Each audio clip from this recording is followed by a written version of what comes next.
I hope I put all the correct information in there. We'll find out. It looks like I did. Looks like I did. Looks like I have everything set up correctly, and it should be popping up here in just a moment. Well, it looks like everybody's here. And there we are. Yes, we are live. Are we live?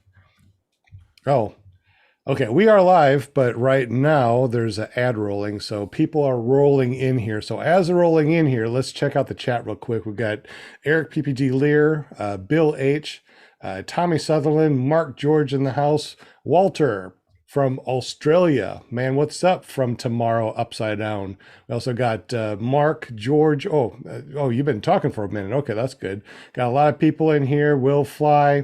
I'm in there too. PPG, the other Nick, what's up? We got a lot of people rolling in. Tommy Sutherland, welcome. This is awesome. I'm really glad that y'all made it here. Thank you so much for joining us. My name is Sean Symons, also known as, what else am I known as? Oh, PPG Grandpa. Yeah, that's it. It's right down here.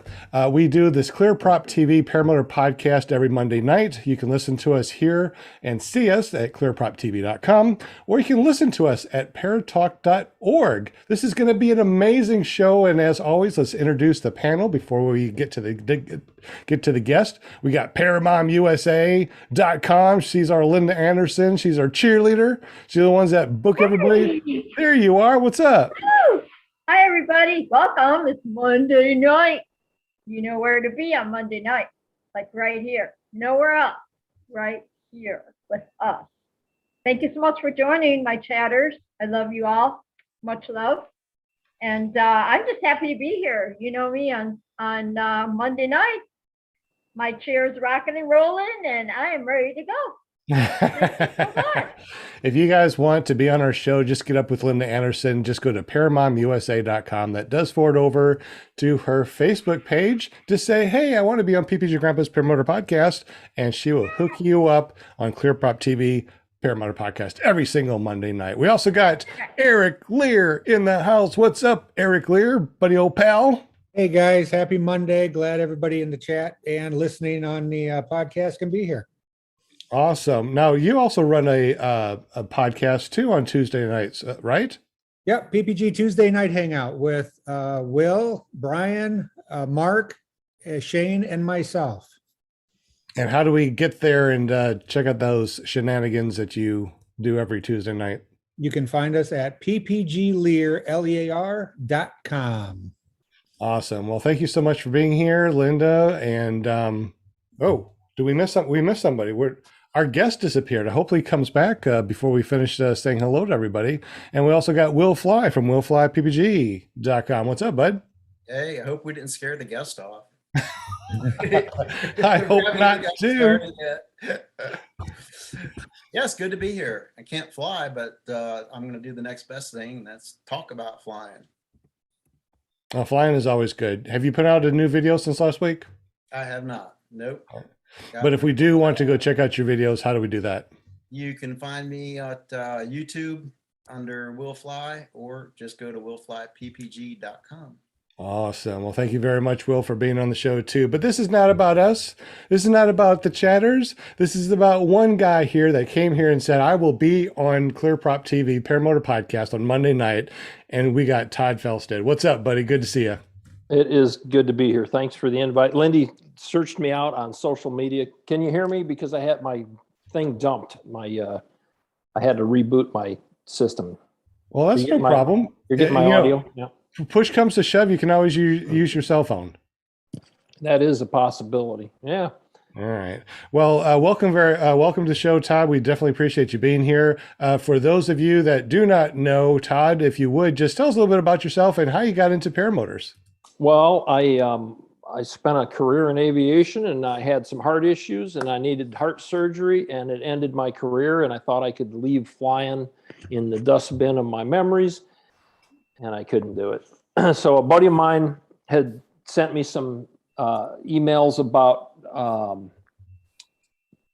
powered parachutes, and YouTube in their infinite wisdom, their algorithms don't know the difference between powered parachutes and powered paragliders. So it started feeding me Young Tucker Got videos, and Tucker had about 2,000 subscribers at the time. And I said, "Hey, those things fly like a World War II fighter. I want to fly one." So I thought you could just click and point and order one. And I learned that, most people expected you to have training, and the people with consciences weren't going to sell you gear. I found a guy that would sell me gear without training, and I documented that experience. And I wouldn't advocate that for anybody, but it's the path that I chose. And I think it gave me a little bit of notoriety, especially given my historical background. But that's behind us now. The sport has moved so far from where we were. There were some really, really shady characters selling training back then, if you even dared call it that. I advocated that we could do better as an industry. We could improve our safety numbers. We could stop talking about gear. We could stop talking about skills and instead talk about the decision process, and that would equate to more safety. And I think that we've made some real inroads. I think there's a real consistent product out there now if you're looking to buy training. I'd like to say that I think that I had some influence there. Maybe that would have happened without me pricking the conscience of some of the people that were selling training. But of the 4 or 5 people that I vetted for potential training and said no to in that time frame, none of them are still in business. None of them. So that's my story, and I fly recreationally. I like to fly with guys that I had a heavy influence on their development as pilots. We have a pretty big group in my former hometown of Lexington, South Carolina. We get together up there and fly a lot. Lots of big open ag areas. And I spend a lot of time in Florida now as a permanent resident of Florida. I still go back to South Carolina a lot, but here there's just so many people and so many venues to fly, so many beaches, so many avenues. And it's really a great environment given that we have such good weather a predominant portion of the year. So. Well, I wish that I was down in Florida, and as soon as I'm able to retire in Florida, I'll be down there with you for sure. This Arkansas is warm, but we got snow and I'm cold and I don't like that stuff at all. Looks like we got JP Toolette joined us also. Welcome, JP. Glad you made it, buddy.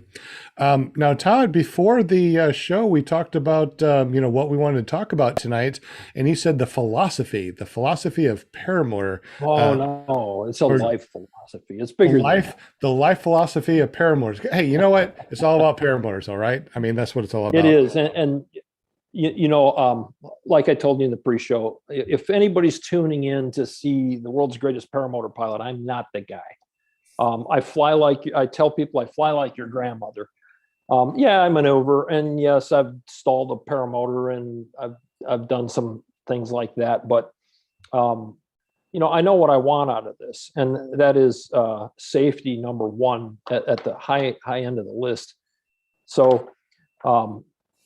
If you're tuning in tonight, stick around. We will get to paramotoring. We will get to how what I call my philosophy, how it was developed. And before you start the philosophy, I got a question for you. If we have questions in the chat, can we go ahead and ask you, or do you want them to? Absolutely. Okay. I mean, I'm familiar with your show format, and you guys have really encouraged a lot of people to participate, and it's kind of an open exchange. Let's keep it that way. What do you think? Awesome. Will, you posted a question to ask? Yeah, Bill H, question for the guest. How can someone like me get some free flying in before kicking the bucket? What does he mean by free flying? Is he talking about jumping off a mountain without a paramotor? Yeah, not free cost. So I always razz those guys, whenever I see their ads for free flight training, I always say, well, if it's free, how good can it be? No, plan a destination, Bill H. I mean, shoot, there's a couple, not here in Florida so many because most of them are tow operators. But I can't say enough about Dave Hanning and his school up there in Tennessee. We spent a week there last summer.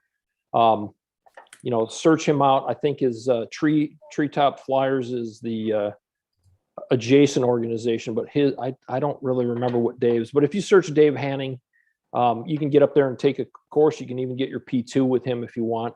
Certainly a trip out west to California, that would be a way to do it. It's a lot of fun. If you've only flown motors and you want to do that, it's absolutely a must do. Absolutely. So. Okay. Eric, you're on mute, buddy. You're still on mute. Okay, There we this is from Paramotor Steve. How has your recovery gone so far? Well, not as well as I had hoped. And, part of our discussion tonight is going to be about the fact that I built a trike because that turned out to be a lot longer, lengthier, and more physically limiting than I ever imagined it would be. I'll tell you, getting old is not for sissies. I've had a couple major surgeries and a couple minor surgeries, and this one took me the better part of 2 months to be able to function without pain. So I used that time wisely. I built a trike, and Sean wants to talk about my trike, but I want to talk about what I was thinking about as I was building the trike. The build of the trike is pretty simple. The things that I passioned about in that trike build are pretty important, and that's what I want to convey tonight. So let me tell you a story. If this doesn't date me as probably the oldest guy here, it was 1979. I'm a freshman in high school, and I'm walking home from school. And what I typically would do is this was in the Chicago suburban area. I'd come home and I'd turn on the TV, and we had 3 channels, ABC, NBC, and CBS. And then there was like PBS and WGN, and no cable in the house yet. And all 3 of the networks were covering this story. And the story was about an engine falling off of an airliner. It was an American Airlines. I have the flight number here. It was American Airlines 191, if you want to look it up. And I was riveted. I became a news junkie that day. And ultimately what happened in that, it was a DC-10, which in just a few short years, I was working for an airline that flew the DC-10. In an engine change, a routine swapping one engine for another, they had used a forklift and they damaged the mount housing for where that engine plugged into the pylon and got bolted to the bottom side of the wing. And they didn't catch it. And by not catching it, when it was taken off under full power with a full load of people and full fuel off of the Chicago O'Hare's field, it sheared off the engine. And the engine continued to run and flew up and around the wing. And it crashed and it killed all those people that were on board. And the story was horrific. It had a tremendous impact on the direction of my life insofar as aviation. I couldn't see the smoke from our house, but it was literally 30 miles from where we lived, where that accident had happened. And, I watched it with riveted to the TV for a day or so while all of that was going on. And, shortly thereafter, I was headed off to college and had an interest in flying and aviation all along, and eventually started doing that in college, and had another incident happen. I think it was my sophomore year in college. Air Illinois crashed in Southern Illinois. I went to Southern Illinois University, and the crash itself wasn't all that spectacular. It involved some failures of communication. But what was interesting to me about it was the way the NTSB handled it and how seriously the FAA took it. And that was formative. That was definitely something that made me consider any and everything that I did in aviation. So I got hired at the airline. I learned how to fly in college, and we had a pretty good program of getting guys enough time to be fairly qualified by the time they got out of school. And I had 13 job offers by the time I was out of college. Kind of like kids right now that are involved in aviation. There's such a shortage of pilots. They're going to get employment almost immediately. So I was flying at the airline, and I used to make an annual pilgrimage up to Oshkosh to go to the air show. And I know a lot of paramotor guys have started to do that now too. And all of a sudden I see this airplane come flying by And it was totally different than anything that I'd seen. It was a general aviation airplane, and they called it a Glacier. Well, they were hyping this thing as a kit plane, and kit planes were kind of getting started, and home built airplanes were kind of getting started. This was a big part of why the EAA was in existence. And all of a sudden, this Glacier comes by at twice the speed of the production airplanes, and they get talking about how lightweight this thing was and how strong it was, and how fast it was on lower fuel consumption than production airplanes. And I went back to work, and I was just enamored with it. I wanted to build one, and I had decided that when the time and money and space were available, I was going to build a Glacier. So the captain that I'm flying with that month, his name is Carl Pascarell. If you Google his name, Carl has had his hands in everything to do with aviation. In fact, he just recently, this is almost 35 years after I met Carl, he just served as a technical advisor on the new series that Disney's doing to replace the original Right Stuff movie about the space agency, or about this race to the moon. So Carl and I are flying together, and Carl was a renowned home-built aircraft builder. He had 9 airplanes in his house and in his garage and in his hangar in various stages of tweaking. So I said, Carl, tell me what you know about this Glacier. And Carl at the time was working as the chief test pilot for a program that was designed by a guy named Ed Swearinger in the Swearinger SF-260. And it was an amazing airplane in its own right. And Carl impressed this on me. He said, look,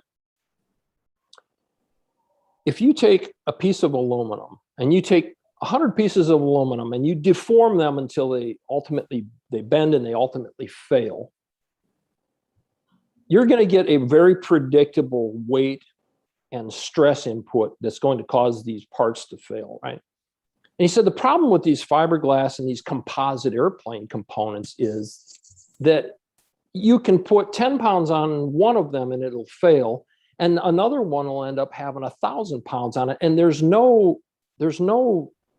concise point of predictability for the longevity of some of these fiberglass components and some of these carbon fibers. Now, this is the late 90s, so carbon fiber components were only starting to see their introduction into things like golf clubs and racquetball rackets at the time. And they weren't considered aviation grade materials. So all of a sudden, Airbus introduces their A300. And this is a commercial airplane that's, approximately 300 passengers, depending on how you configured it as an airline. And they have carbon fiber on the thing. And guess who one of their launch American customers is? American Airlines. And American had its long-standing history of their airplanes were polished aluminum. And at the end of each night, their airplanes would go into the hangar and guys would buff on them with orbital buffers and shine those things back up and roll them out onto the flight line. They were always spotless. And now all of a sudden they had this A300 with this crappy looking gray composite painted tail that didn't match the rest of the airplane. And now I'm scratching my head going, but Carl, you told me that this wasn't a good choice, but the manufacturers figured it out. They came up with a lot better processes to get. So one of the keys to this fiberglass thing now is this ratio of resin to fibers. And they cracked the science to it. And next thing you know, all kinds of airplanes are being made out of fiberglass components. But subsequent visits to Oshkosh, there was an airplane that was really wildly popular. The van series, the RV4, the RV6, the RV8, those things they're just legendary. There's 6, 7, 8,000 of those things out there flying. They had a steel tube that ran around the inside of the canopy, and it blocked your vision, especially if you were a tall guy. It was like right at eye level. So I met this dentist, and he had one that his was, 43 knots faster than the next fastest RV out there. He was really a detail-oriented guy, had a long history of private air racing. And he had removed that that tube, and the tube was rollover protection. If that airplane flipped over, it prevented the pilot's neck from getting broke. And I asked him, I'm like, dude, where's the crush tube? How did you do this? He said, oh, I laid up this carbon fiber spar that goes in there, and it's only 1/8 of an inch thick, and it's stronger than that 1.5 inch steel tube that was blocking my vision. I was like, so what does it weigh? Oh, he says it's 1/5 the weight of the steel. I'm like, how about that? That's pretty cool stuff. So, you know, you started seeing carbon fiber being introduced into airplanes like the Beechcraft Starship. I don't know if you're familiar with that. That was a civilian answer to the business jet market, turboprop, an all carbon composite and fiberglass airframe. And the FAA came out and said, well, okay, you can build this and we'll certify it. And you can sell them and you can sell rides on them. But we're going to limit the airframe to number of cycles, because one of the problems with some of these composite materials like the Scout Paramotor is they're not ductile, they don't flex, and they tend to shatter if they have an impact. And the predictability of their failure, you know, with aluminum, you can bend it and say, we know the last 10 of these that we bent, when we bent it the 1,468th time, it snapped. And you can't do that with carbon fiber. You can't do that with fiberglass. The predictability spectrum is out the window. So they limited the life cycle of that airplane. Well, consequently, it was a horrible economic failure for Beechcraft. They put a lot of money into the research and development of that airplane. I think they built 11 or 12 of them, and most of them they reached that life cycle limit, and they pulled them all back and shredded them. And in that same time frame, you know, the airliner market continued to adopt and adapt to these lighter weight materials. So when I first started, we got a lot of questions that are popping up in the chat. Well, let's take a question or two, and then we'll get to how this relates to paramotors and what I built. Go ahead. Awesome. Will and Eric. Yeah. So, go ahead, Will. well, Brian Waller, shout out. He says that he really enjoyed camping with you and Sunnyland flying. Yeah, cool. That was fun. Yeah. And so Dave McClay, let's see. Where is your favorite place to fly? Oh, shoot. Hands down, the Black Hills in South Dakota. That's just a clean kill right there. On one flight out there with Ryan Jones, who I'd never met before, he invited me to stay and camp at his house. We went out in one flight. We saw black bears, brown bears, elk, white-tailed deer, and buffalo on one flight. Nice. And good, you know, reasonable elevation. Unlike some of the places out west where you're taking off at, you know, 6,000, 7,000, 8,000 feet. I think Black Hills is what, you know, like 4,200 feet or something like that. So you're not running halfway across Kansas to get airborne. Yeah, nice. Like the craziest thing I think I've ever seen, or the most exotic, is a wild turkey. Yeah. Yeah. That's pretty good. I saw a skunk shoot his tail up when I was foot dragging, but I think Todd got me on cool stuff so far. No doubt. Well, you know, we kind of have purposed ourselves. My wife and I have purposed ourselves to try to spend 3 or 4 months consecutively touring around in the motorhome, and I make it my business to go to places where I can fly. So it's gotten me the opportunity to fly in a lot of different places, and if you get the opportunity to do something like that, don't miss it, because some of the things that I've got, you know, my other favorite place is everybody wants to talk about the Glamis sand dunes, but I found a sand dunes in central Idaho this summer. We camped right in this oasis looking like campground, and I literally could walk 10 feet from the camper and take off from the sand, and flying there was really, really, really a fun thing to do. It's a big mecca for Salt Lake City area four-wheeler type crowd. They come out there for the weekend. So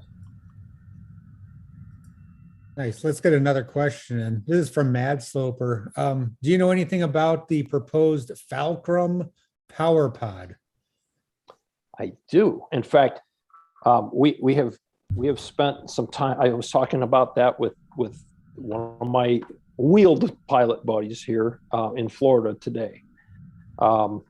Yeah, so if you're not watching Peter Schripple, you're missing the direction that paramotoring is going. You guys know who he is? I do not. JP knows who he is. Who is he, JP? Oh, he's got no audio.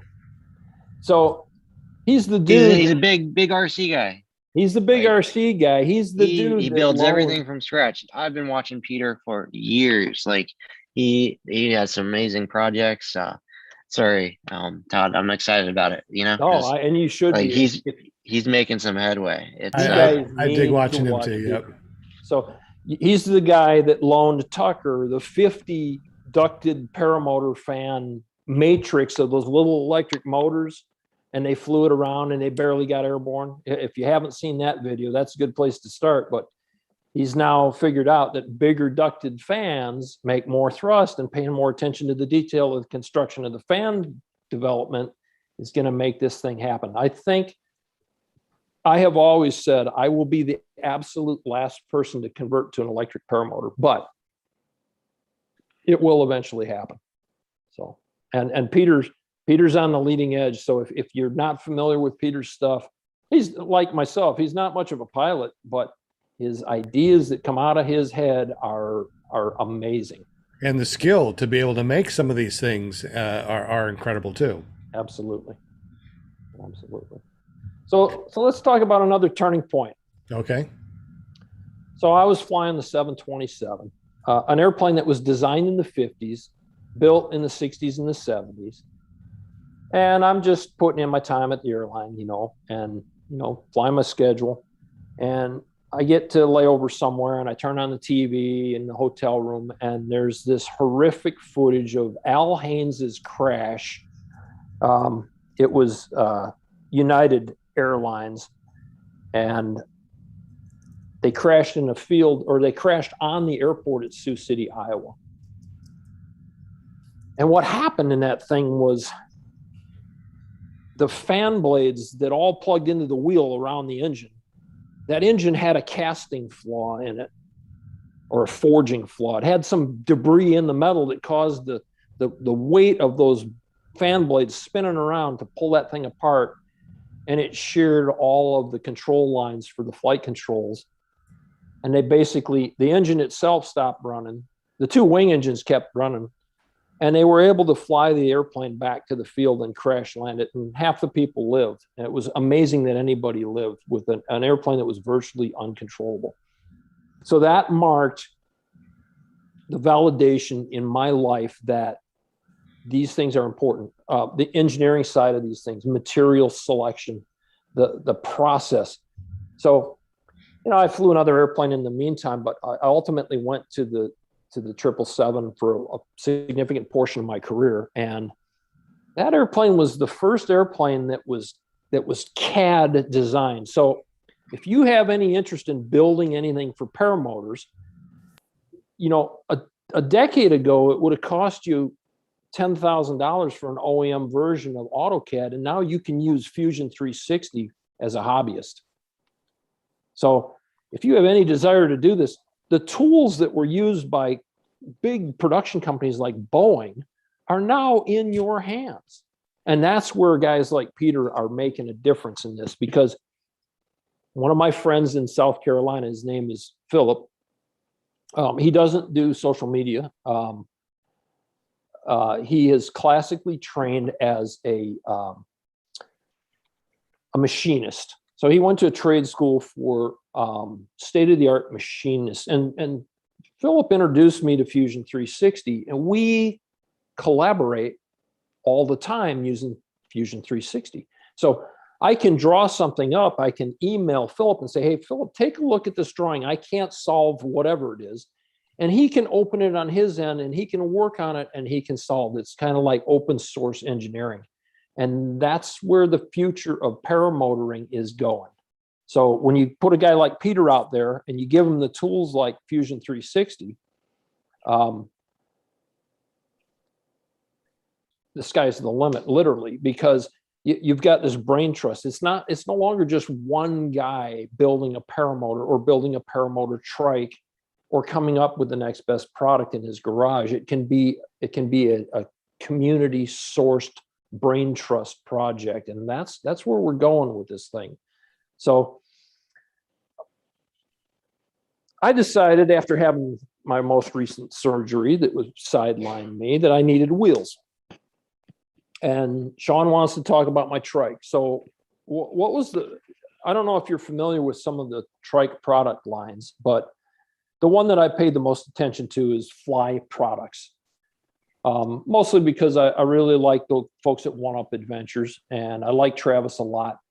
And that's their product line. And I spent a lot of time researching their very deep product line. So they have a very lightweight trike that's probably appropriate for somebody that's been flying for a long time, that's not going to make hard landings, not going to side load their landings, all the way up to their massive 2-passenger dedicated tandem trike that uses a monstrous engine. So I kind of had to decide what was it that I was going to build. Well, I built one. I'm working on number 2, and number 3 is in my head and on the drawing board. So I want one of each. Now you bolt those onto your foot launch paramotor, right? Is that called a trike cart, or how do you actually call that thing that you bolt on to a foot launcher? Is there a certain name for it, or what? I don't know that. See, this is all new territory to me. I'm a dedicated foot launch guy.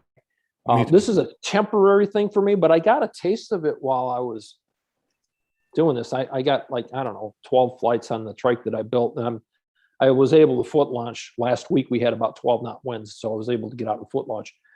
But it's kind of opened my eyes to there's a lot of unplowed ground, if you dare say that, to building better trikes. So the first iteration of 1 and 2, I have used my foot launch units and bolted them to the vehicle. And that's similar to like the retractor trike. The retractor trike's a good example. I'll tell you, as unbiased as I can be. Now I have a PAP trike, or I have a PAP paramotor, and I wouldn't say that I'm particularly partial to PAP's products, but the trike that they make, I think they call it the PAP rolling trike. It's hands down the best build for that application. It's titanium. It's super lightweight. It's designed to disassemble and fit into a bag about the size of a bowling ball bag. Seriously, it's a very small bag. It's probably 24 inches by 20 inches, and the whole thing fits in there. It's quick to assemble, and they've got all the angles and all of the engineering on it done pretty well. The problem is the price point. That thing is almost $3,000 MSRP. And I thought, well, I don't want to take their design and build a knockoff trike, but I want something very similar. I want to be in a similar weight range. I got looking, and to source the tubing is not even possible in the United States. We got a lot of questions in the chat. The latest one is Deweese Milstead said, "What happened to you? What was your accident that you needed to build a trike?" And no. There was no. The accident is old age and biological deterioration.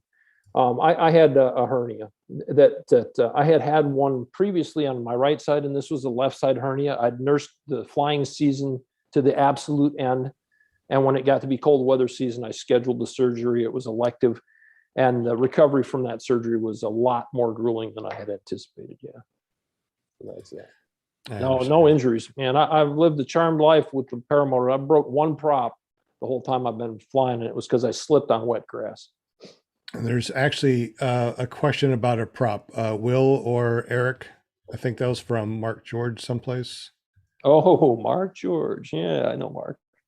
Yeah, He just wants to know what kind of prop you're using now. Well, I have one of each. I have on the PAP trike, I have the Helix 140, and it's inlaid with some specialty lighting that Philip and I worked on, and Mark has bought the design for that. So the inline prop lights that Mark is working, and I don't want to tip my hand here, Mark, on what I know about what Philip's doing for you, but I think the production issues are going to be solved on that here shortly, and Mark's going to have that product out there. And that's a Helix product. I bought an E-prop, 140 E-prop 2-blade that I also put on the PAP machine, especially if there's something that needs to be tweaked on the lighting system, and that has to come off of there. Now, trike build number 3 is going to be a monster trike. It's going to use a 40 horsepower engine, and I don't know what I'm going to do. I'm going to see what Philip comes up with. So my buddy Philip is working vigorously at developing some propellers, and he's had some really great accomplishments and successes. He has had some spectacular failures. He had a prop prototype come apart on him, and it pretty much destroyed his paramotor. So I heard monster truck wheels on a paramotor, and my mind just went to that. I'm sorry. It just, monster trike. monster truck wheels on a trike. I love it. I'm thinking there.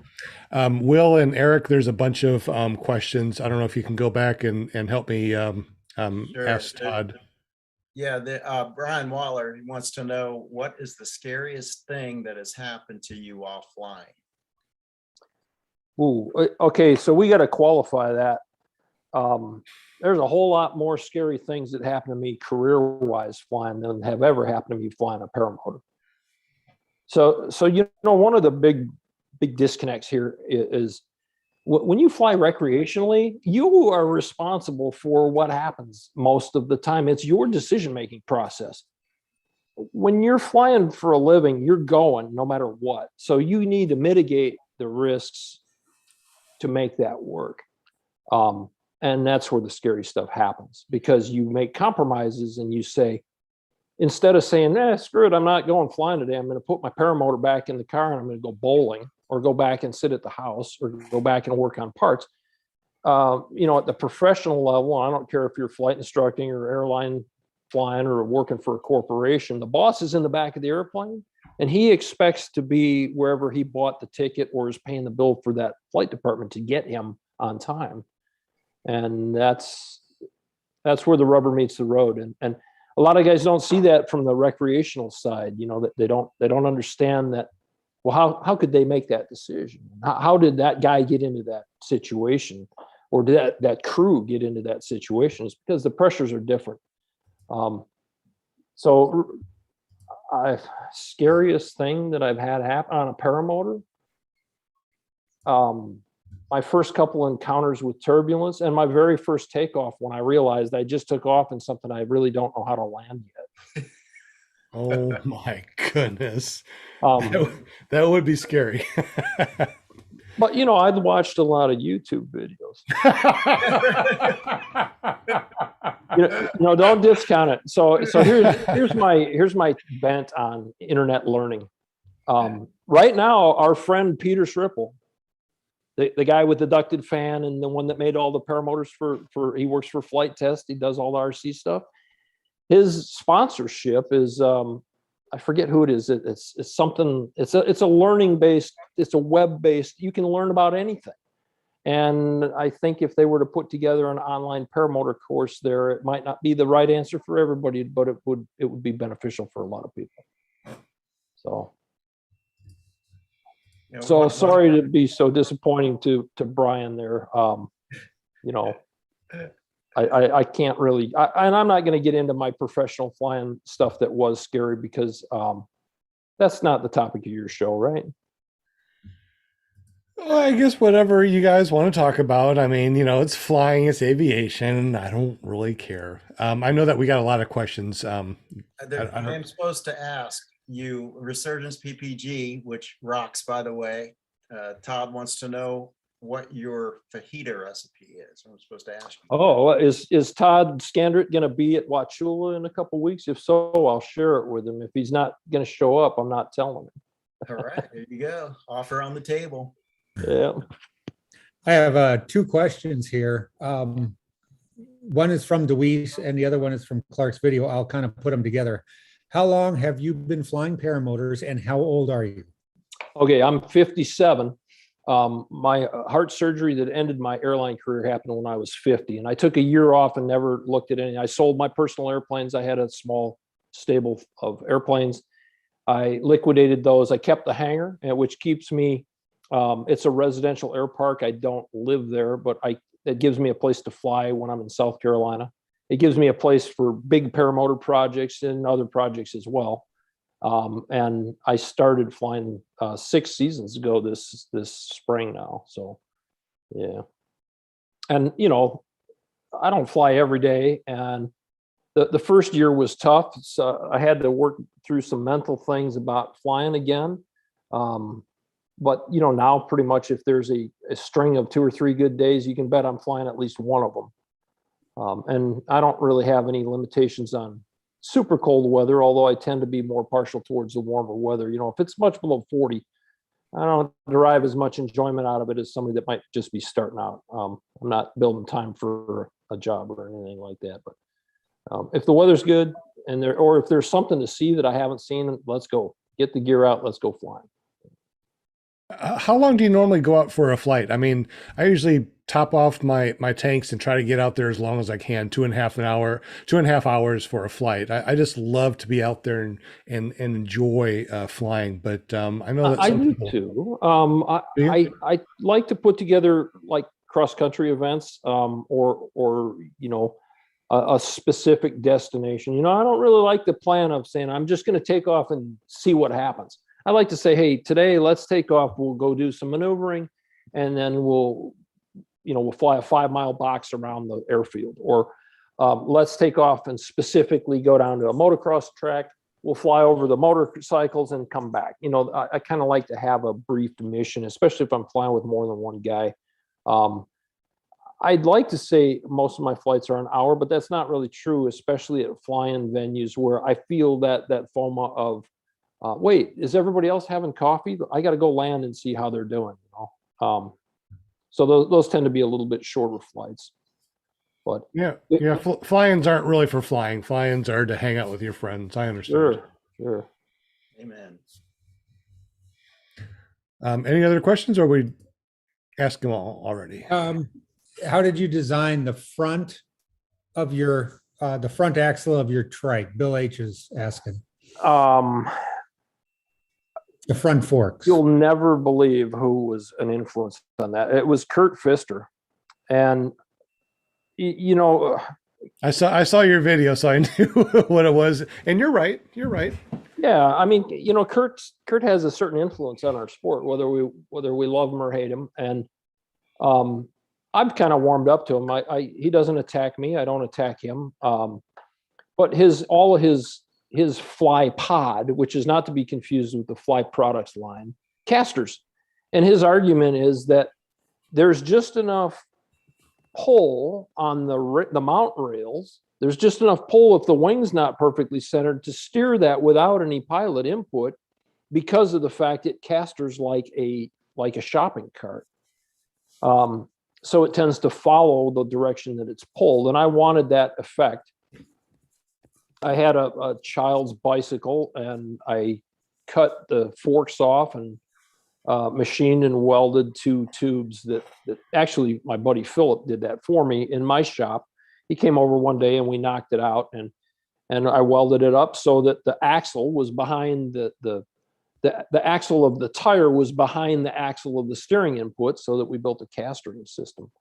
But let's talk about that. So I'm eyeing this third trike. So you had asked, Sean, am I bolting my foot launch rigs to these trikes? And the answer for 2 of those is yes. So my first unit was a ProPulse, and trike build number 2 is going to be the ProPulse fairly permanently mounted to that trike.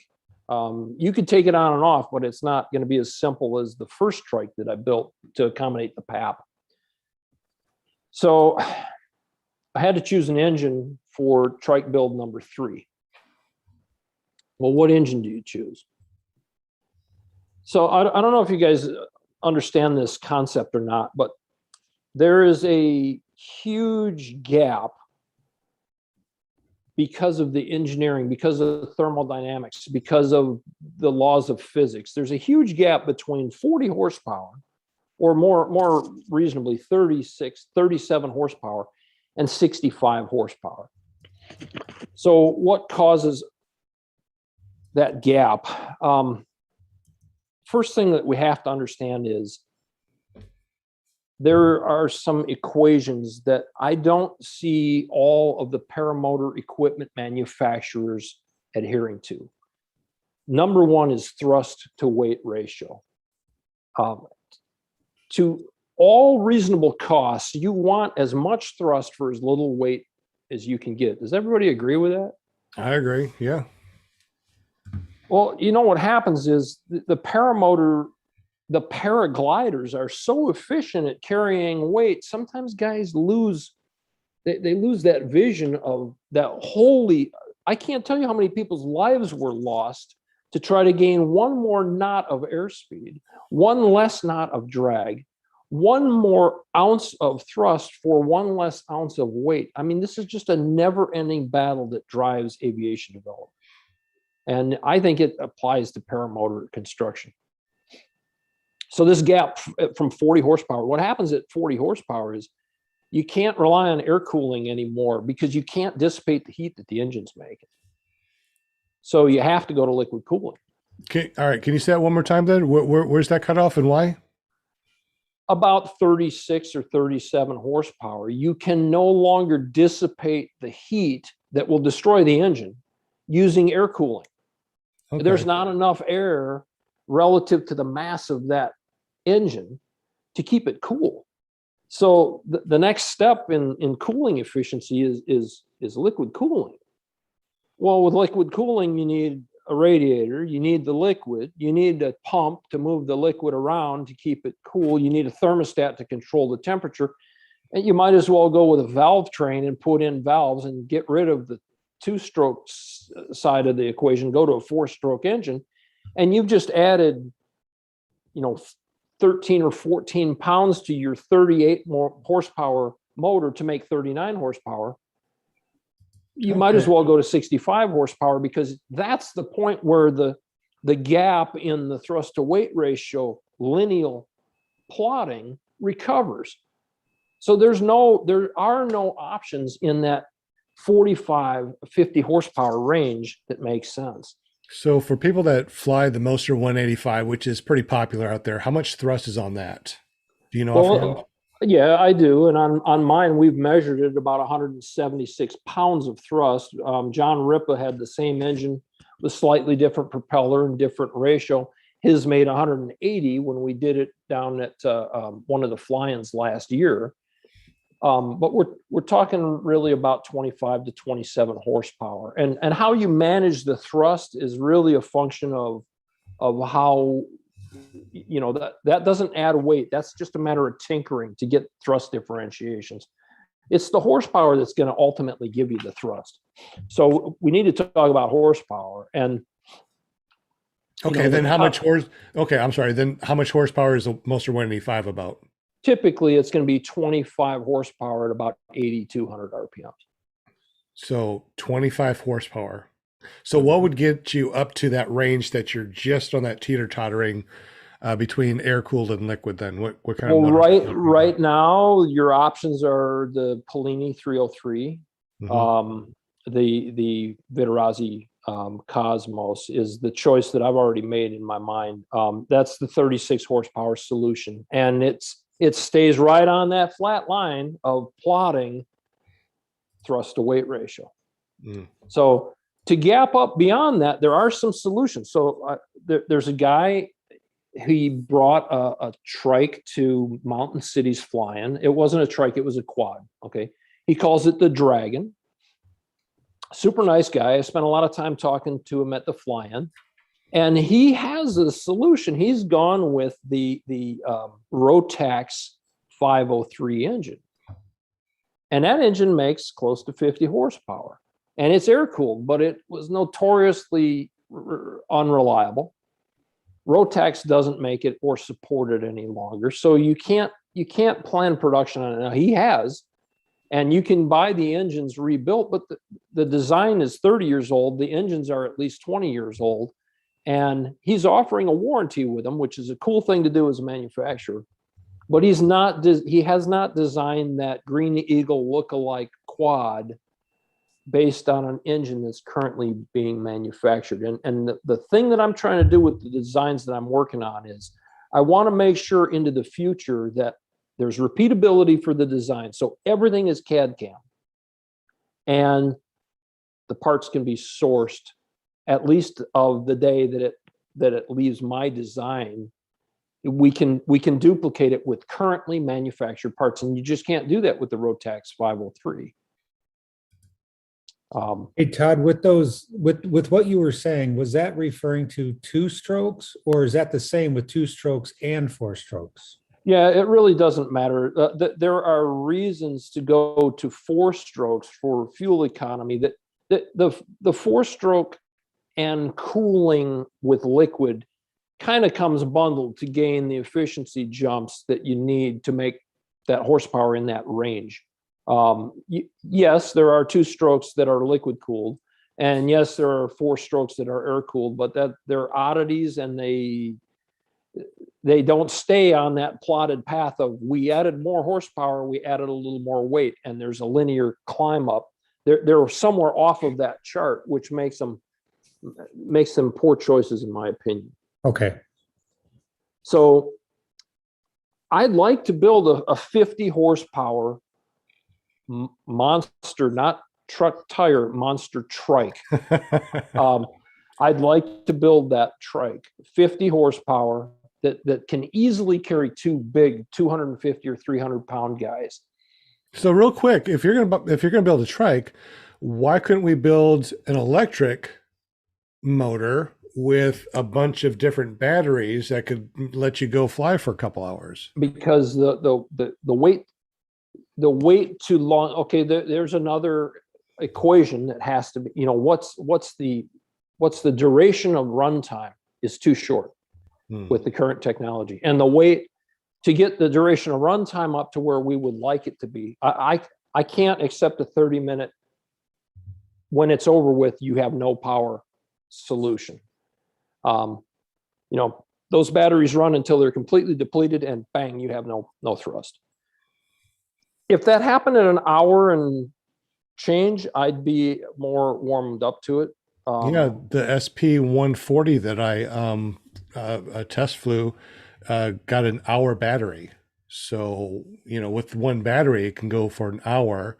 And if you got 2 batteries on the trike, then possibly, almost 2 hours with that. I think right now. Trikes, you may be onto something there, or, and I have thought about this too, is that trikes might be more apt to solve this problem or to usher in a greater acceptance of electrics. Mm-hmm. But, I flew a lot of airplanes in my career where they had various different styles of batteries built and engineered into the system, and electrical systems in transport category airplanes is the backbone of the system.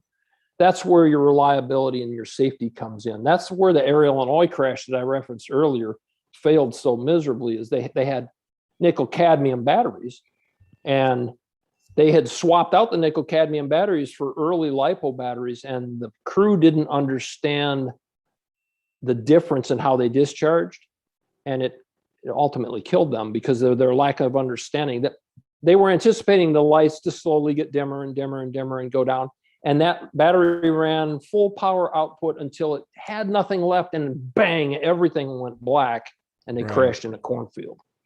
Gotcha. It is almost 8 o'clock. JP wants to do a group shot for us, and we got a ton of questions that we need to ask you. And how much time do we have? I mean, we've been talking to you for about an hour. Do we have you for another hour, Todd? Sure, absolutely. Right. Sounds good. JP, whenever you're ready, unmute yourself so you can tell us when to. Ready, guys? 1, 2, 3. Oh, I wasn't smiling. Ready? Okay, one more. Ready? 1, 2, 3. There we go. Perfect. I can breathe again. All right, good deal. Hey, Resurgence PPG had a question for you, Todd. He says, would, can you help me with a trike we need for a paraplegic we are getting ready to sponsor? Absolutely. But I don't know timing wise. Yeah, I'd do anything for Todd. And I know that, you know, in one of my videos, I referenced that Santa Croce used a wheelchair conversion for their Project Airtime trike that they take folks in that situation up with. And absolutely, if we had a chance to sit down and discuss, you know, what Todd wants out of that trike, absolutely. Yeah. Awesome, man. Awesome. Are you going to Bad Apples this year? That's I haven't committed to it yet. I know I'm going to go to the replacement for the Palm Bay Fly-In, which is going to be down there at Okeechobee again. That's a really good venue. There's so many cool places to fly around there. We'll see with Bad Apples. I kind of felt it was a little crazy last year, and you know, I thought it was unfair for me to take up as much space as I did with my motorhome. So maybe if I went back, I would look for off-site camping and just attend the fly-in by car or fly in over there. I'll let you borrow my tent. Oh yeah, yeah. It doesn't take any space at all. I think I'm going to bring a big tent too to Bad Apples. And as far as fly-ins, Bad Apples, I will commit to. Other than that, I don't know what I can do. I got a real important question here. This is from, I haven't heard of this guy, JP Tulo. He's wondering who your favorite PPG TikToker who's sitting on the panel tonight and has a cloud wallpaper. How many views? How many views is his most viewed TikTok had? 2.5 million last time I checked, right? Isn't that amazing? What social media is just out of control. Nothing to do with paramotors, by the way. No, That one. That one. It had something to do with a paramotor pilot, though. Yeah, that's true. That's true. Who would Since that we're- Shameless plug. Yeah, it's well worth it. Well worth it. Whoops. Everybody gets a shameless plug on this channel. We know that. So, hey, you want to talk about materials selection? As far as like building an actual paramotor, A trike. a trike, There we yes. So, okay, Let's ask one. I got one more question here. all right. Marshall Laney, he has a question. Do you fly with an ADS-B in? Would you fly with an ADS-B out if it was available for PPG? Absolutely. Me too. Absolutely. No, I don't fly with an in. I don't think there's a whole lot of value in knowing that you're about to be run over by somebody because we can't maneuver out of the way so much. And you know, the theater of operation for a paramotor is pretty small. You know, you should have a pretty good idea of what's going on there aviation wise, and maybe you don't because you're not from the area, but you'll figure it out pretty quickly. You know, if you take off and you see, oh wow, there's guys in military airplanes doing touch and goes here at the runway. You know, that's the kind of stuff that I don't think having ADS-B in would really, plus two, wearing my glasses, it's all I can do to see the screen on my iPad or on my phone while I'm flying. I can't imagine trying to manage another display device to give me that kind of information. But I'd love to have out. Do you see that in our future? Oh, that's a complicated question. So Mark Ingram runs a fairly small group on Facebook where we talk about this stuff, and it doesn't have a lot of discussion because there's a lot of limitations in the installation and certification of these systems. And I think it's coming. I think the regulators need to make some adjustments or some acceptances for 103 operators because it's pretty tightly written that it's not really something that we're able to do and meet the standards of the the airworthiness certificates or advisory circularies for installation of ADS-B equipment. There's not enough wiggle room in the regulatory side of it. Gotcha. Now let's talk about the materials. This is the good stuff, the nitty gritty. All right, so what do you guys think a trike should be built out of? Something light and strong. So Yeah, I like Maybe. that idea. maybe carbon fiber and aircraft aluminum, I suppose. Yeah, I'm going to say carbon fiber for some parts, and I'm going to say aluminum and titanium for other parts. Yeah. You know, I'm not even ruling out tube steel. 4130 chromoly tube steel is an amazing product. It's easy to weld. It's relatively, until COVID, it was relatively available in lots of different sizes.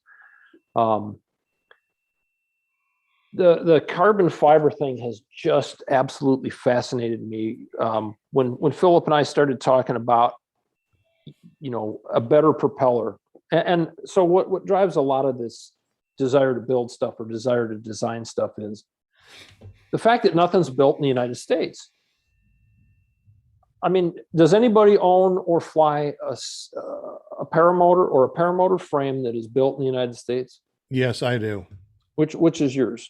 I got the SkyTap Angel from Andrew Fuller. He also makes the Spartan. Okay. Isn't Blackhawk made in America too, or? I think that Blackhawk is making their Lowboy 3 trike in the United States. Yes. Okay, so I think Andrew Fuller is the only person that I know, unless you guys know somebody else, that The Sky Cruiser that's made up there in Minnesota, that's a domestically produced one. Okay. So the Philip kind of said, hey, you know, will you help me with this, working on this fiberglass composite, you know, carbon fiber impregnated materials, and how are they doing it? So the they that sticks out in Philip's mind is Helix and E-prop. And we think we know how their props are made, but they're not an easy process. And the tooling to build those propellers, and people wreck a lot of propellers. So the props aren't really particularly expensive, but there's so many of them that get sold that warrants some research and development and production costs on the front end, because I think you'll recover it if you're selling enough props. So the carbon fiber process learning curve for me has been really, really steep. There is a lot to know. And I had this bias that goes back to the early days of, I owned a sailboat for a while in the Chicago area. It was one of the first production fiberglass boats in America. It was made by a company called Pearson. And somebody had taken this short little boat and cut it in half and extended it like 12 feet. And they made it into a catch rig boat. And they did it with chopped carbon or chopped fiberglass out of a spray gun. Well, that boat hull weighed about 8,000 pounds. So it was ridiculously heavy. So I had this bias that, you know, carbon fiber stuff's neat because it's light and it has a very high strength to weight ratio. There we go, that relationship to weight again.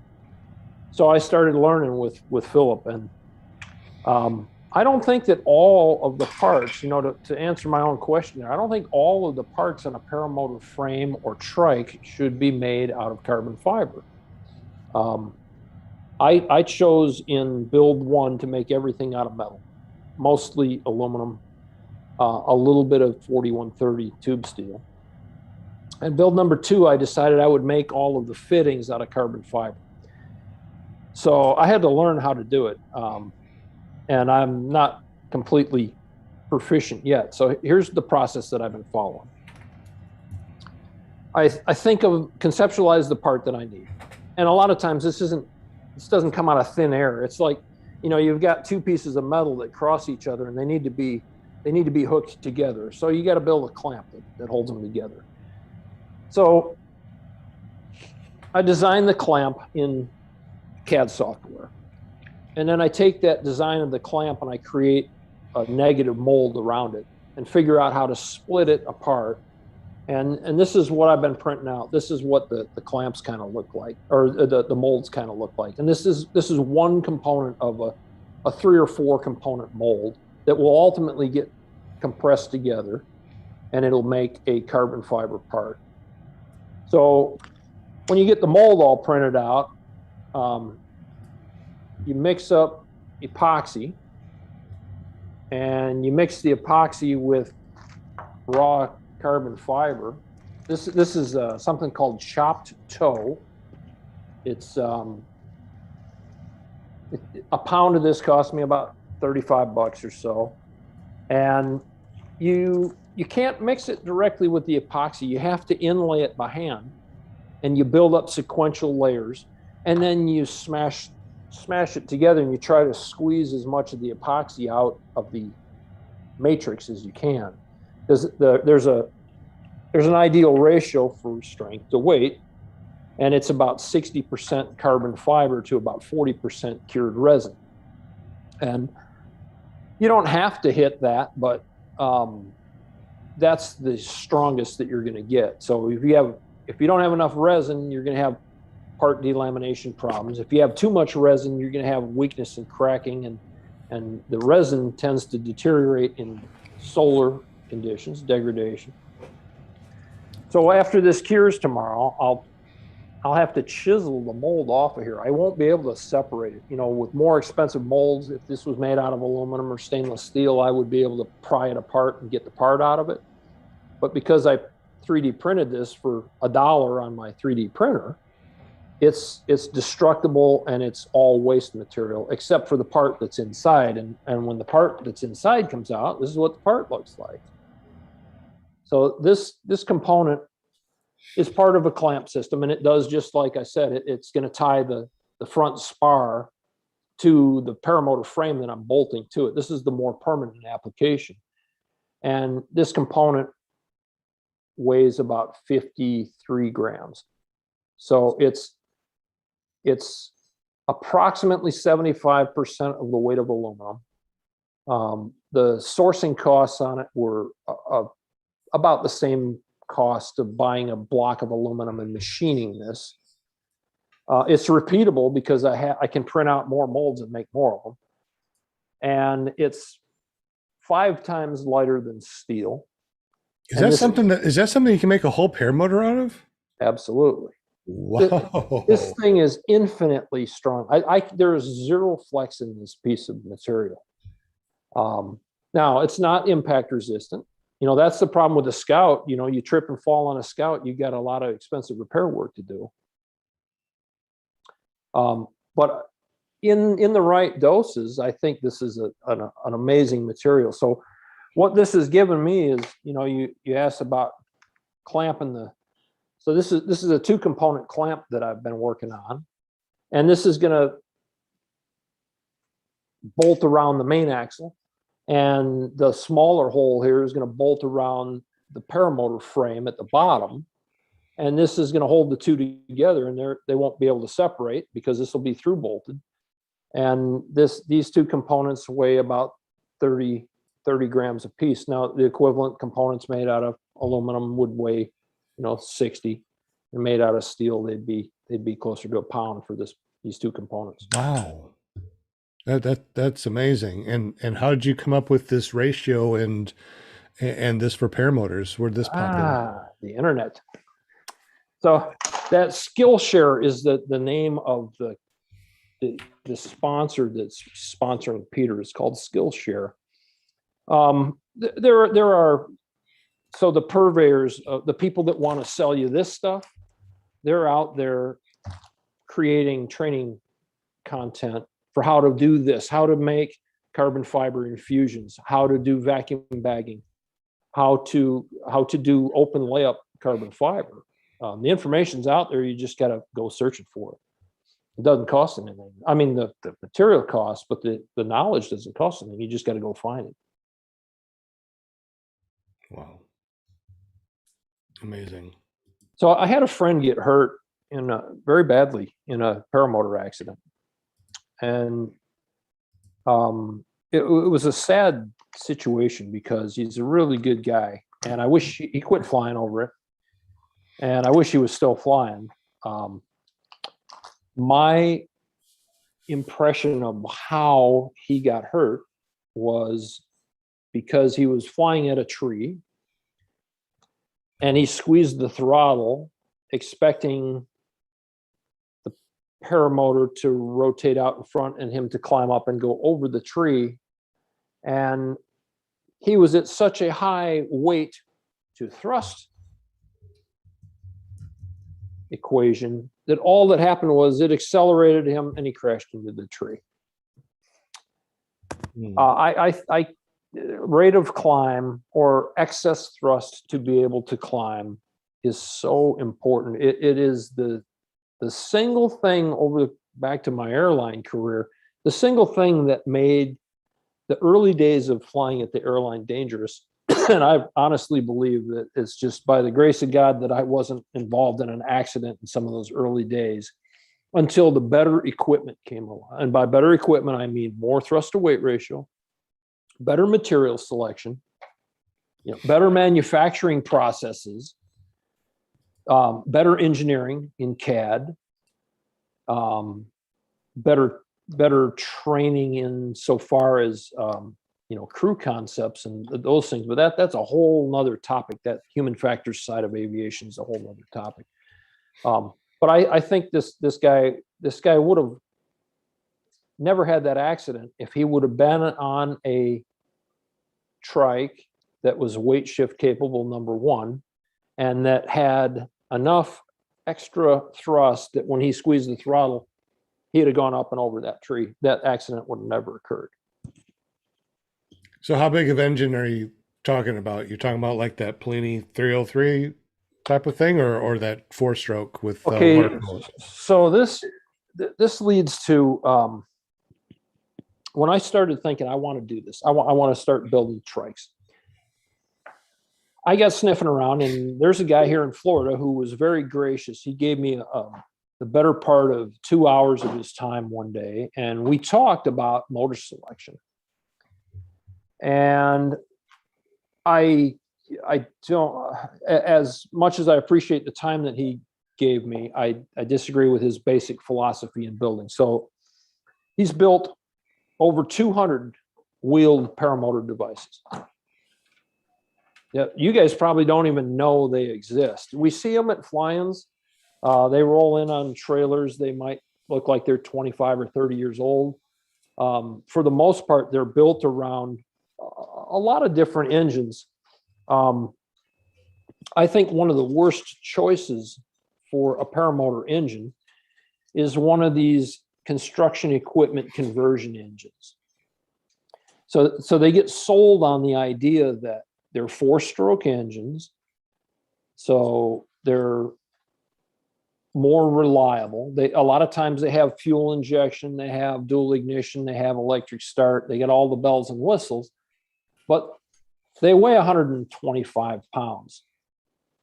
And they're putting out 35, 37 horsepower. And it was suggested to me in searching around, Briggs & Stratton has a line of engines that they call their Vanguard series, and they're high-end construction equipment engines. If you need to run a concrete mixer all day long for the next 3 years, that's the engine to buy, because you don't care about weight, and that thing's bolted to a trailer and you drag it to the job site. I personally think it's an absolutely lousy choice for an engine to put on a paramotor device of any kind. They're just too heavy. And really, if you go 10 more pounds, so that makes 35 horsepower, you go 10 more pounds, you can get into the Rotax 9 series engines. They're 135 pounds installed, they make 112 pounds of thrust. So that's where that linear equation, here's if you're graphing weight and power, here's the Vittorazzi 180, well, here's the Atom 80, here's the Vittorazzi 185, here's the Cosmos and the Polini 303. And then way down here is the 35 horsepower, or I should say, if weight's up here, way up here is the weight of those construction engines. And then the next engine on the graph is an aviation engine that makes an appropriate thrust to weight ratio So I get talking with this guy, and I'm not going to divulge his name. I don't think he's committed to building any more paramotors. I asked him, with 200 of these things out there, undoubtedly you've built one that somebody got hurt or killed in. And he was very open and honest about that. Yeah, he said, I did it. As a matter of fact, I had one that the guy got killed in. I said, well, what was the fallout from that? Was there any liability concerns? Did you get sued over this? The family made the decision to destroy the paramotor. And I don't know that I'd be so lucky. So going forward, if I really want to do this, and I think I can design something that as we age and all of us move into a decision that, hey, I really still love paramotoring, I just can't foot launch anymore. I'm going to start looking at trikes, or I'm going to do the trike thing, and I'm going to commit to it. I think I could build something that the average guy is going to say, that's the one that I want, or that one is better because of these reasons that appeal to me. You're never going to capture 100% of the market, and that wouldn't be my intent. My intent would be to build a repeatable production machine you can get parts for very easily. The manufacturer of the engine is going to stand behind their warranty, and it's going to have ergonomic features and flying characteristics that appeal to a large percentage of the pilot group. I think I can build that thing. I'm really struggling with, the engine choice is for me pretty much right now, given Rick Davies' experience with the Polini. I was already calling Sky Sports to see about the engine that they had in stock. It was a Cosmos dual ignition, dual start engine.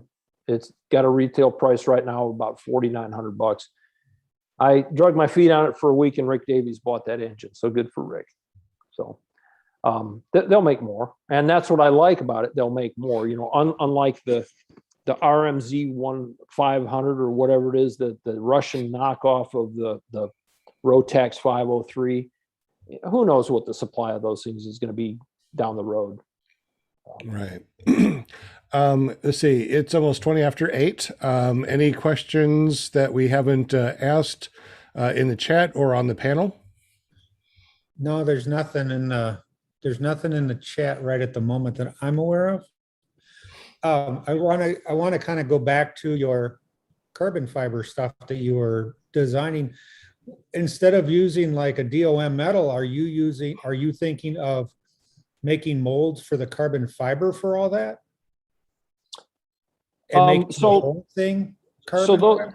Those metal components, they're pretty good at absorbing impact damage and deflection prior to failure, whereas carbon fiber is a little more rigid, and those are the components I think for the long term. Guys use fiberglass axles on a lot of the trikes, and an awful lot of the trikes out there are using a 1 inch or 1.25 inch fiberglass shaft that inserts into a steel tube, and that's where they get a little bit of flex. But I want to build a machine that has true suspension, and the flex with those fiberglass rods isn't dampened. It's just random flex out there, and because it's thick enough, it's able to absorb that. But they come with a weight penalty. Those things are pretty heavy, and I think that for the choices that I've made, 6160 is a better choice, and 7075, which is a little more tensile strength oriented aluminum, is even better yet. So the first trike that I built has a one solid piece 6061 hollow piece of tubing for the axle, and the very end of it is plugged with bushings that I made out of 7075 to mount the wheels to. I don't see that changing anytime soon, but there are techniques out there. So there's a way to take any size tubing that you want and wrap it in carbon fiber and bake it in an autoclave and cool the metal out from the inside and slip it off of there. And now you've got a carbon fiber tube that can work. But, so let's say you were to fly in and you taxied and one wheel went into a ditch and for a moment got twisted and torqued a little bit. You might be able to bring it back to your trailer and with some brute force bend that axle straight enough to fly and finish the rest of the flying. If that happened with carbon fiber, you're done. Yeah, because it's going to fracture.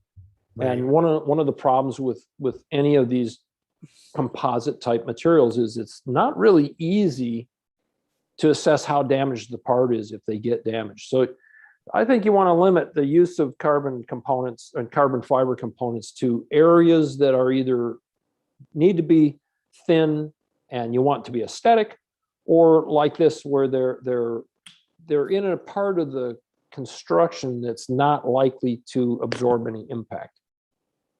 So I hope that answers that question. But Yeah. I do have a question. What features are you thinking about putting on a production trike like you're talking about? What are some of the features that you think people would want to have on a trike? And before you answer that, JP has to go. So farewell, JP. Thank you so much for hanging out with us as long as you have.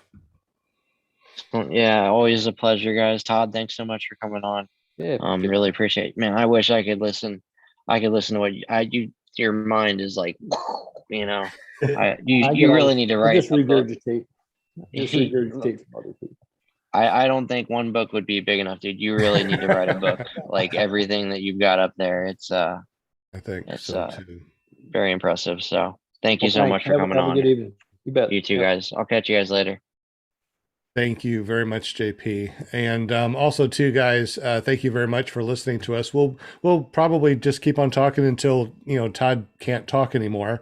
If you guys are interested in the spinning wheel of winning things, we're not going to do that. However, I do want to send some stickers out from Paraswag USA. Mark George has given us a stack of these things to give away. So thank you, Mark and Amy. We appreciate you. And I'll tell you how to do that in just a moment. So Todd, features that you think people would really need or want in a trike. So there's a fellow that flies the Green Eagle. The Green Eagle crowd is man, there's some good guys in there. They fly a lot. And, Ashton Brunner built that Green Eagle or designed that Green Eagle machine. It's a quad. I don't know if you're familiar with it or not. It uses a Kohler equipment engine as its power plant. And they came out of if you dare call it a factory, they came out of Ashton's hangar down there in Austin, Texas, right at about 254 pounds, right? So you guys know that the FAA has said that you can participate in FAR 103 with your flying contraption as long as its basic weight doesn't exceed 254 pounds, right? Does everybody know that? Yes. And reserves and other things don't count towards that weight.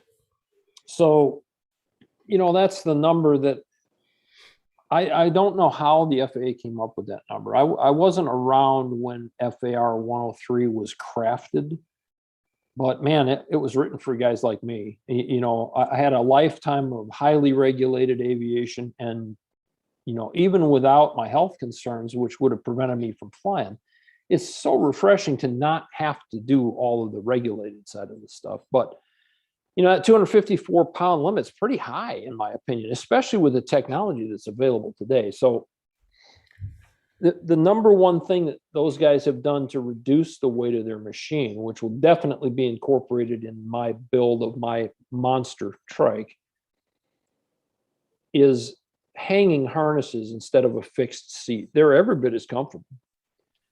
And you look at the Phoenix Flyer, you look at the Zenit trike, you look at some of these dual roll bar type trikes where the harnesses are hanging from those. They're completely adjustable. You can put the harness on, make all the adjustments, step out of the harness and hook it up to that machine and set it and forget it kind of a thing. And a lot of them are single point or maybe 3-point attachment. You're not going to fall out of it. They're very comfortable because they're fabric. They breathe. So if it's hot, you're not particularly sweaty. Have you seen the SkyTap Paramotor Angel? It has the fixed the fixed Comfort bars, yeah. comfort bars, if you want to say that, and they do hang, and they also have a lot of weight shift. When it bolts on to my trike buggy or whatever you want to call it, it does have a lot of weight shift, and I am sitting in it very comfortably. I have flown other ones that were on the ground, you know, or are kind of more, I don't know, fixed. Yeah, And, boat seat kind of a concept. yeah. And I really do like the way that this thing actually sits. It kind of just, it cradles you, and you can weight shift left and right, just like you do when you foot launch. Is that what you're trying to talk about, or is that what you're trying to say? Well, Something you like know, that? a lot of these bigger trikes, they're flying them with these triox wings, and they're just simply not relying on weight shift. I mean, Eric, you got a few trikes. What's the big one that you have? Well, we have the trike buggies, and that has the suspension seat in it, and that's fully adjustable for us. And we're getting the Zenith here soon. We don't have it yet, so I almost bought a used trike buggy. In fact, that's kind of what set me on this path to build my first trike, was that it had, Chad Bastian designed that thing. And I didn't care for the way the risers fed down through those. the hoops. Yeah, I'm going to call them pitch limiting hoops, but I didn't care for that. And this particular trike was cobbled together from some parts that had a very short operational history and an engine failure, and it wasn't right. And I could have made it right. The price was right, and whoever bought it, it was a fair price for it. It was a motor, a frame, a reserve, all kinds of spare equipment, and a virtually brand new trike buggy for like $4,000. It was a screaming deal. And I didn't buy it because it wasn't the right price. I bought it because I wasn't looking for that project, or even if I'd have seen that project to the end and gotten it all tweaked and worked out all the bugs on the engine, I didn't like the trike design. No offense if you're happy with yours. One of the issues is a lot of these heavier trikes are simply excluding themselves from participating in any sort of weight shifting. You can squirm around all you want. That thing's rock solid up there. You're not imparting a lot of steering control to the wing by shifting your weight around.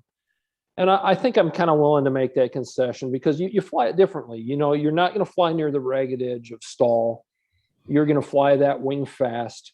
You're going to make, the roll in and roll out of your turns is going to be more of a decisive maneuver rather than a last minute type thing. You're going to fly it more like a fixed wing airplane, if I dare say that. No, that's very accurate, because when I'll park that and get into the foot launch, you know that the foot launch is more maneuverable, with that weight shift. Yep. And I'm willing to make that concession to build what I think I want to build.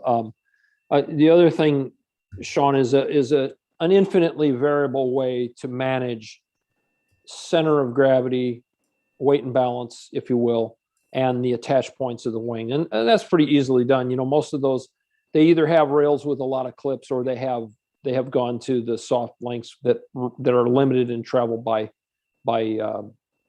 aluminum stops that clamp to that bar. I mean, that's pretty much a no-brainer. Comfort has got to be pretty high. I'm really liking the idea on these type of devices to have access to electric start. You don't want to be pulling the start cord when you're trying to give a tandem.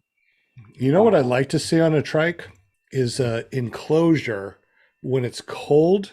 you don't have all that wind blowing on you, and it's a little bit, Oh, you know, yeah. I don't know, like the free flight pod, something like that. But maybe that, you know, Well, with a good helmet, that you know you don't freeze to death out there. and You know, there's, we Eric. talked about this today, and I think you alluded to it earlier. What if we combined a couple of these ideas? What if we took Peter Schippel's or Stripple's ducted fan concept and built it into a trike that had an enclosure pod?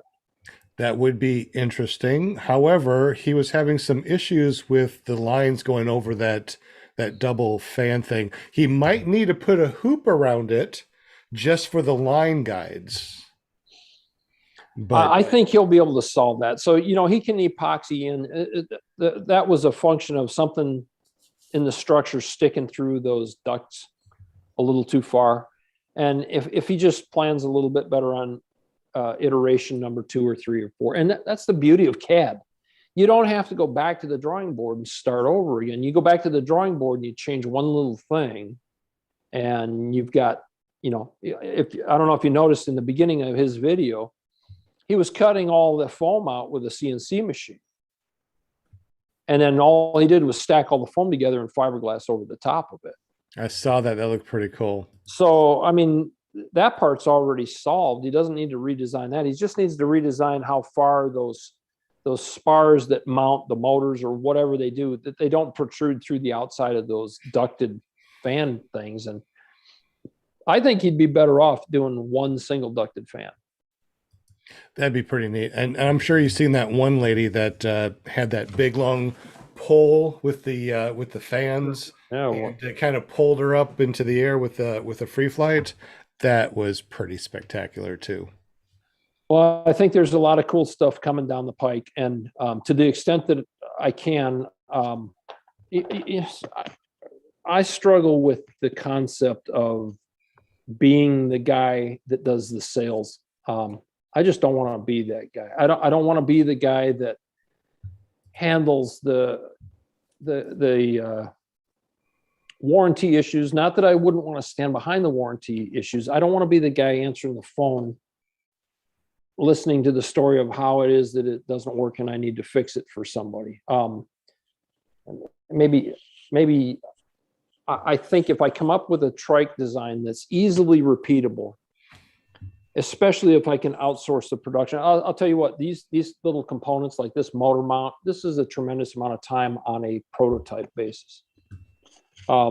If you went to production with it, this process of compression molded carbon fiber doesn't lend itself to production very well. There are other processes that do, but the parts have been built. So now that if I could get help making these kind of parts, I'd think about selling the whole design, but I got to get something flying that I let other people fly and they say, wow, I want one of those. And it happens. I mean, it happens to a lot of people. That's how a lot of airplanes get launched. Guys build one in their garage and they let their buddy fly it. And all of a sudden now there's 2 of them. And then they go to fly-ins and they give rides and everybody wants one. And now they're in business. So. Absolutely. Any other questions in the chat that we've missed, Eric or Will? Ron Waller was asking if you have training as a mechanical engineer. I do not. So I studied. I wish I did. I wish I'd have gone through an engineering program, and it was available to me at the university that I went to. But I picked business administration because it allowed me to bluff and spend as much time at the airport flying as I could. But professionally, you cannot escape the amount of training that you get in engineering realms. So in order to get through some of the systems understanding of turbine airplanes, you sit down with people, sometimes from the manufacturer, be it Boeing or McDonnell Douglas at the time or whoever it is. And you get a lot of face-to-face time with the guys that decided how it was going to be, the engineering teams. I have had the privilege of visiting a couple of those factories while they were in production, building airplanes that I flew over the course of my career and talking with the engineers directly. And so if I have a bent toward it, it comes from professional aviation.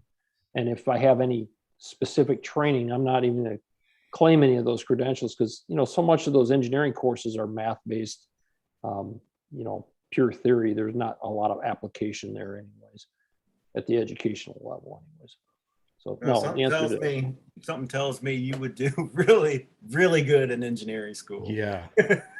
Well, you know, you can't live life over again. And, you know, I had college roommates that were in the engineering program and I never saw them. They were always at the library working, and I mean working. And a couple of them worked for NASA for a while after college, but that's not what I wanted to do. I wanted to fly, and there was no way I could get the flying time in that I got in college, and go through the engineering program at the same time.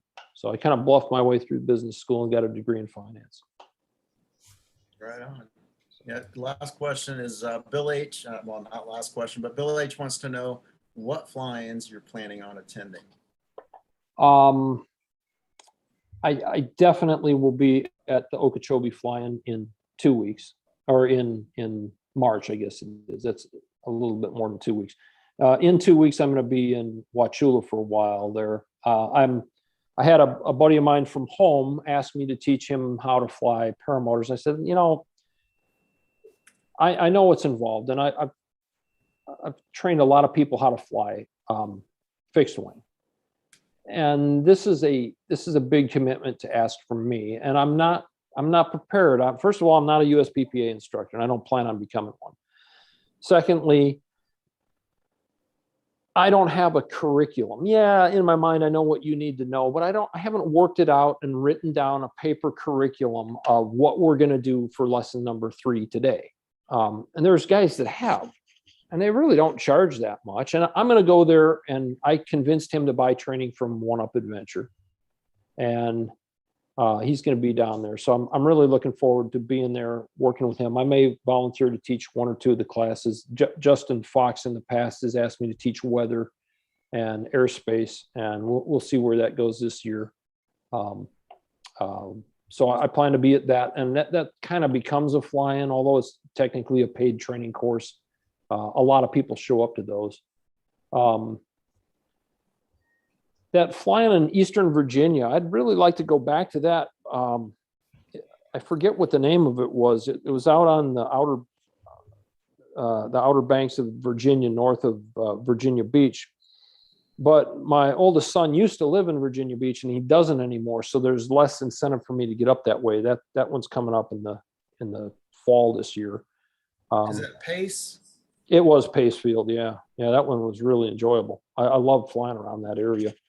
I plan on going to that one this year. Yeah, I'd like to do some more of the Western ones, and some of the lesser known ones. If they do that Holland, Michigan flying again this year, I might find my way up there early summer. But I have a construction project at my house that I'm going to need to supervise for most of the late spring and early summer. Holland, Michigan is awesome. Yeah, that's right. I remember you posted. Fly-in. I did. I got to hang out with that fly when I was visiting my sister over there, and it was fun. Yeah, I got to hang out with everybody, and yeah, Holland, it's beautiful. Yeah, it was a little warm, but yeah, you got to do it. It was super fun. I'd like to do that one. I'll probably end up at Bad Apples for at least a little while. All my buddies go there, and sure. That's close to home, so it's an easy drive. I mean, if I'm in South Carolina, that only takes me about 3.5 hours to get over there. So there you go. Then it's a plan. Gotta do it. One of these years, I want to get down there to Kyle O'Glee's when he does his Thanksgiving fly-in, but that's a hard one. My wife likes to be home at Thanksgiving, so that'd be a tough sell. Yeah. I heard that's a fun place to be. So let's go. Yeah. But Holland is fun. That airport's pretty cool. It's a lot of fun down there. Yeah, I stopped and flew with him one night. We got together and hung out. And you know what I wanted to see from Kyle was his. You guys remember when he built that the frame that had the gas tank integral to the mount? He called it the Dirty Bird. And sadly, it's hanging on the wall in his hangar. He never flies it. And I said, why don't you fly that thing? I mean, you spent all that time building it. You'd think that'd be a pretty pretty cool. And he didn't really have an explanation for why. He's just like life goes on, got busy. Oh, that's funny.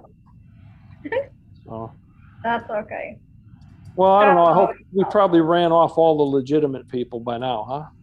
No, we still got a bunch of questions coming in. Oh, Still got a full house. Right. That's right. oh, Ben, we'll talk questions. Paramotor NC, Ben, what wing would you recommend for someone stepping up after 1 year on an A-rated wing? Hands down. Well, okay. So first of all, I'm not a gear guy, right? I'll fly any. This is a great story. And I'm sorry I don't answer anything directly, Ben. I know what you're getting at here, but have you guys ever read the book Yeager about Chuck Yeager? It's his own personal biography. You really should read it. It's fantastic.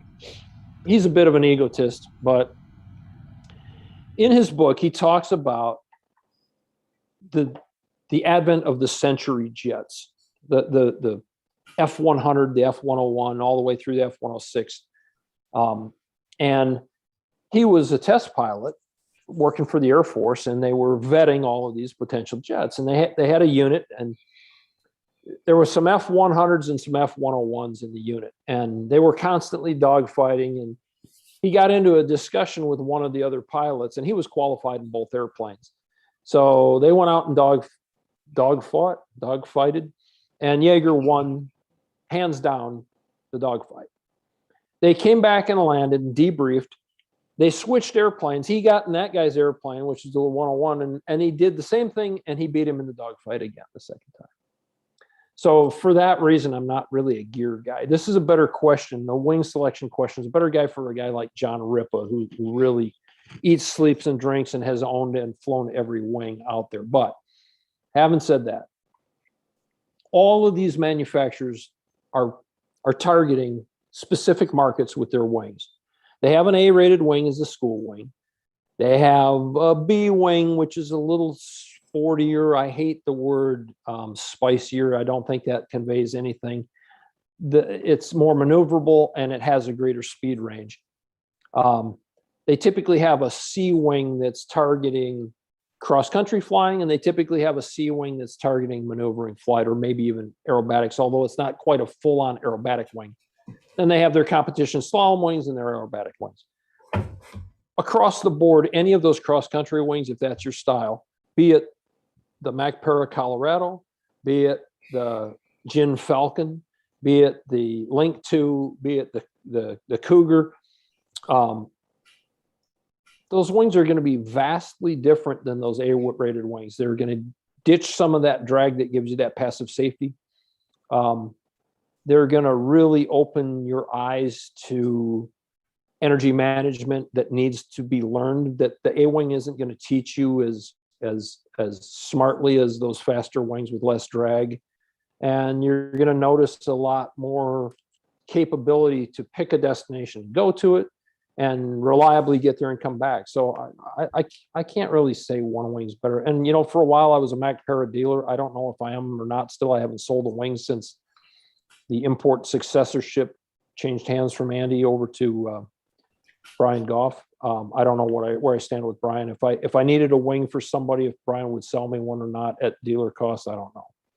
But I do like the MacPara lineup, but I've never owned an Ozone product. I really like the Dudek product line. I think that the Hadron 3 is a bit of a step from an A-wing. That's probably not a step that the average guy should make. But yeah, I'd step into a reflex wing with the ability to add 2D steering at some point. I think that that's the normal progression for people in our sport, isn't it? Love that 2D, the 2D steering. It's just amazing on my Colorado. Resurgence PPG, I'm going to combine them. What's the best flying experience been with cross-country flights? And could you please confirm who the good-looking Todd is?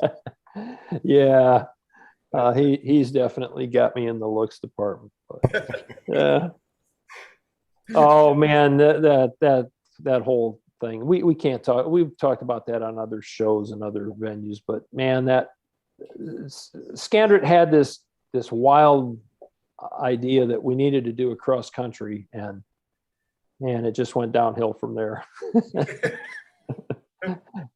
I volunteered to be the ground guy, and it was a lot of fun, and only one guy finished that whole iron triangle, and it was mostly due to weather. The weather was really not very cooperative.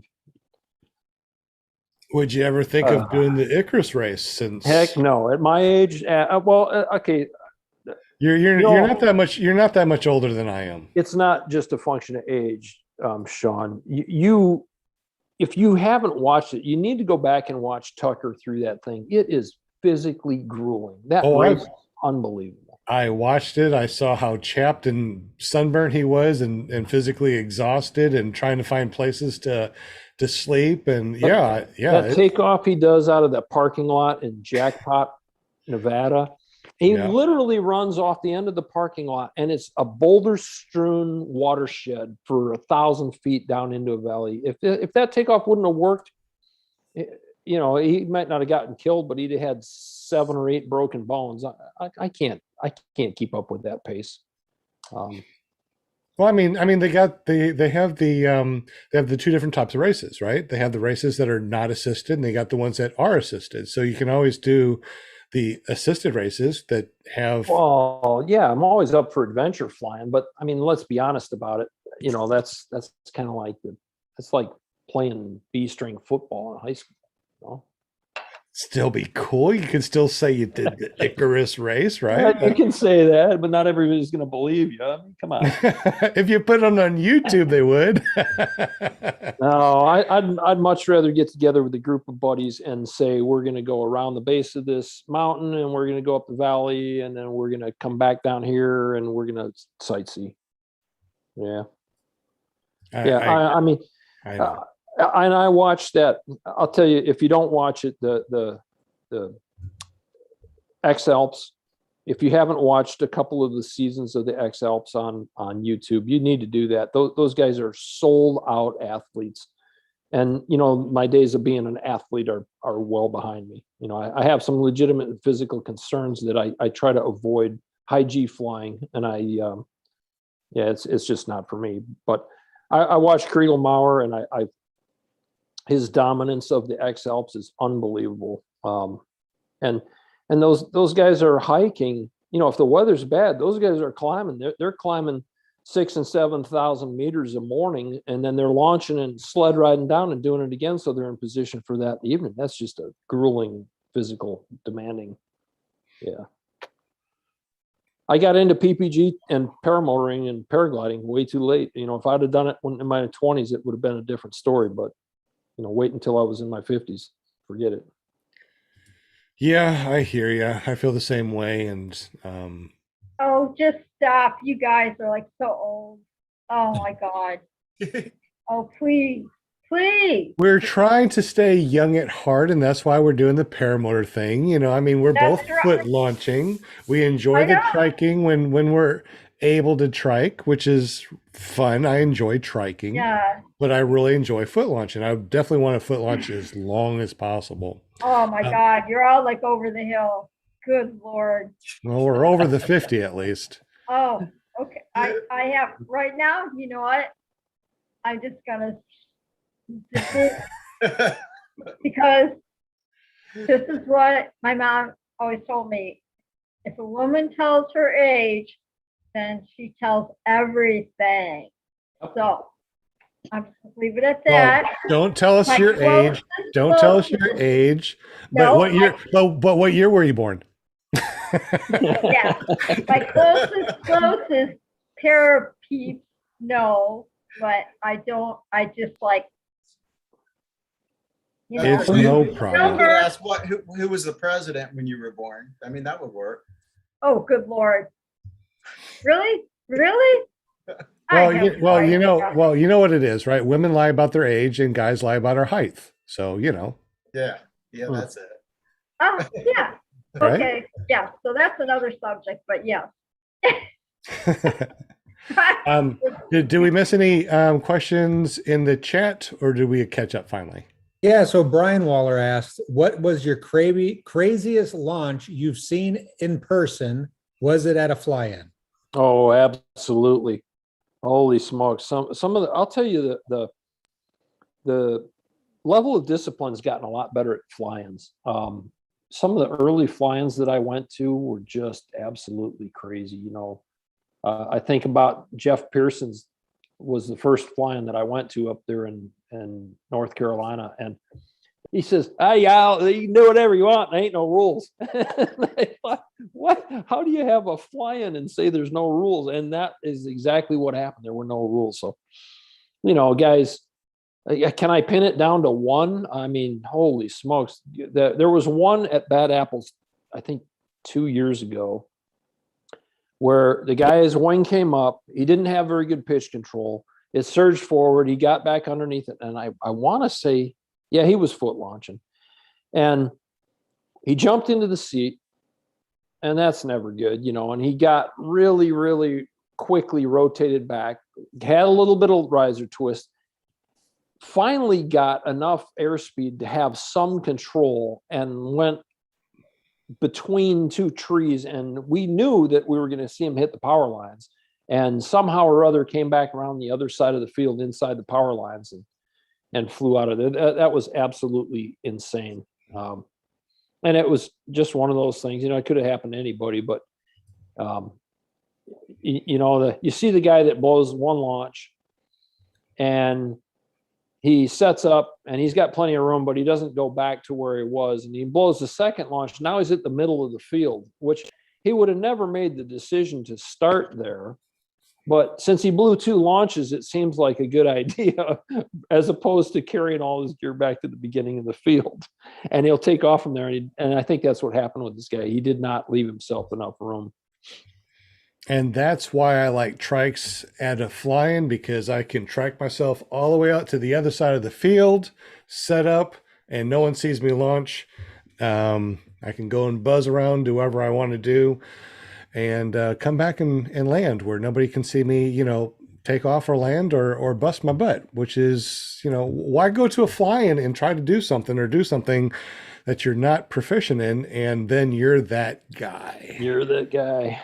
Well, okay, so I took a P2 course. It's the only training I've paid for in this activity, and I don't feel like I got my money's worth. But I did all the stuff to get your P2, and I never mailed in the paperwork. But we did this out at in Western Colorado on the Western Slope, and it was pretty intimidating, you know, as a flatland guy to say you're going to jump off of this without a motor. And the consensus of the class was, you know, if you got to the edge of the cliff, it wasn't like you were going to die if you fell off the cliff. It wasn't a sheer cliff, but it was a 60-degree pitch, and you were gonna fall about 10 feet, and then you were going to roll all the way down to the bottom of that hill until it flattened out. And that was kind of the consensus, that it would be worth it because you'd be that guy. You know, you'd have a great story to tell. Todd, I just knew for sure. Paramotor NC said that I had a similar launch, and you had the benefit of watching it. So you guys have all seen Will's video there where he makes the goalpost.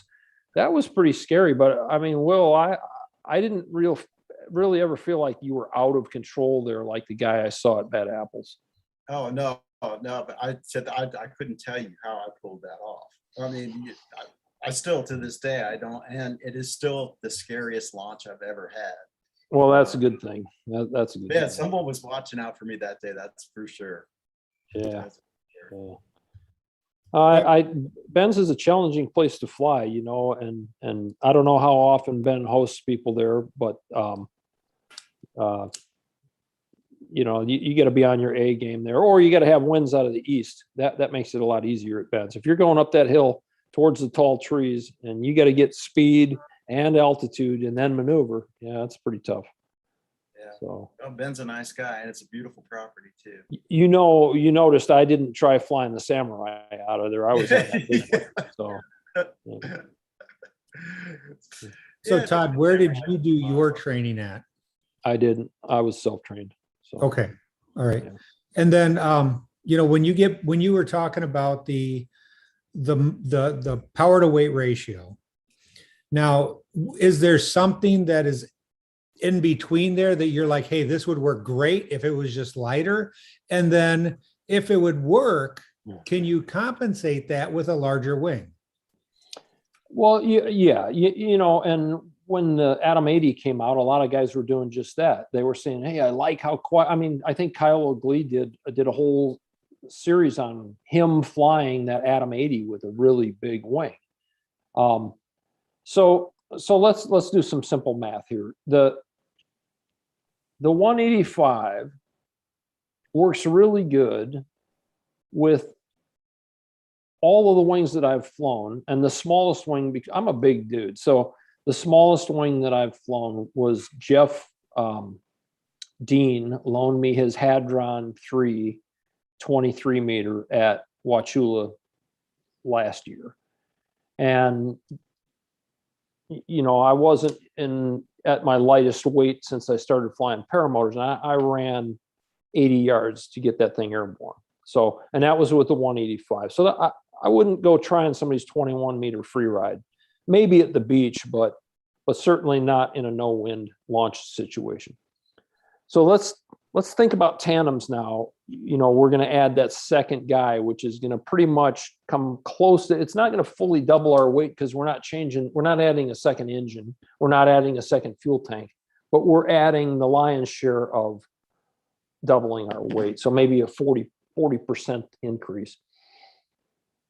It only makes sense to say if the 185 is making 25 horsepower, it's probably not a bad idea to reach out there to the 50 horsepower range. There's really nothing in that category that's currently manufactured. About the closest thing that you can come to is the Rotax 447 and 503 series engines. And the Rotax 447 engine is basically the same engine they were putting in the Kawasaki jet skis of the 80s and the Kawasaki snowmobiles of the 80s. Those are Fuji Heavy Engine Works designed that block, and that's pretty much the standard air-cooled engine setup.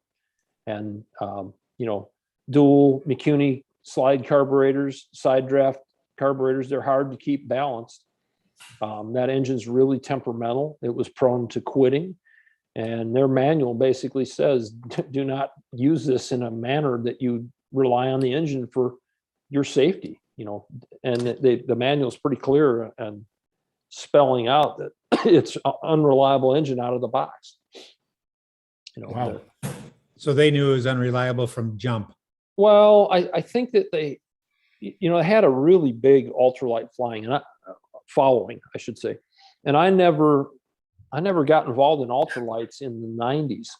I was too busy with my career. I couldn't afford it at that point in time. I had little kids, and the airline demanded too much of my time for me to do any recreation aviation flying. You know, I was happy to get 2 or 3 days off in a row after being gone for four days with little kids in the house. That was a accomplishment in itself. And when I had vacation, you know, I better not be thinking about going to the airport. My wife would have pickled my gonads.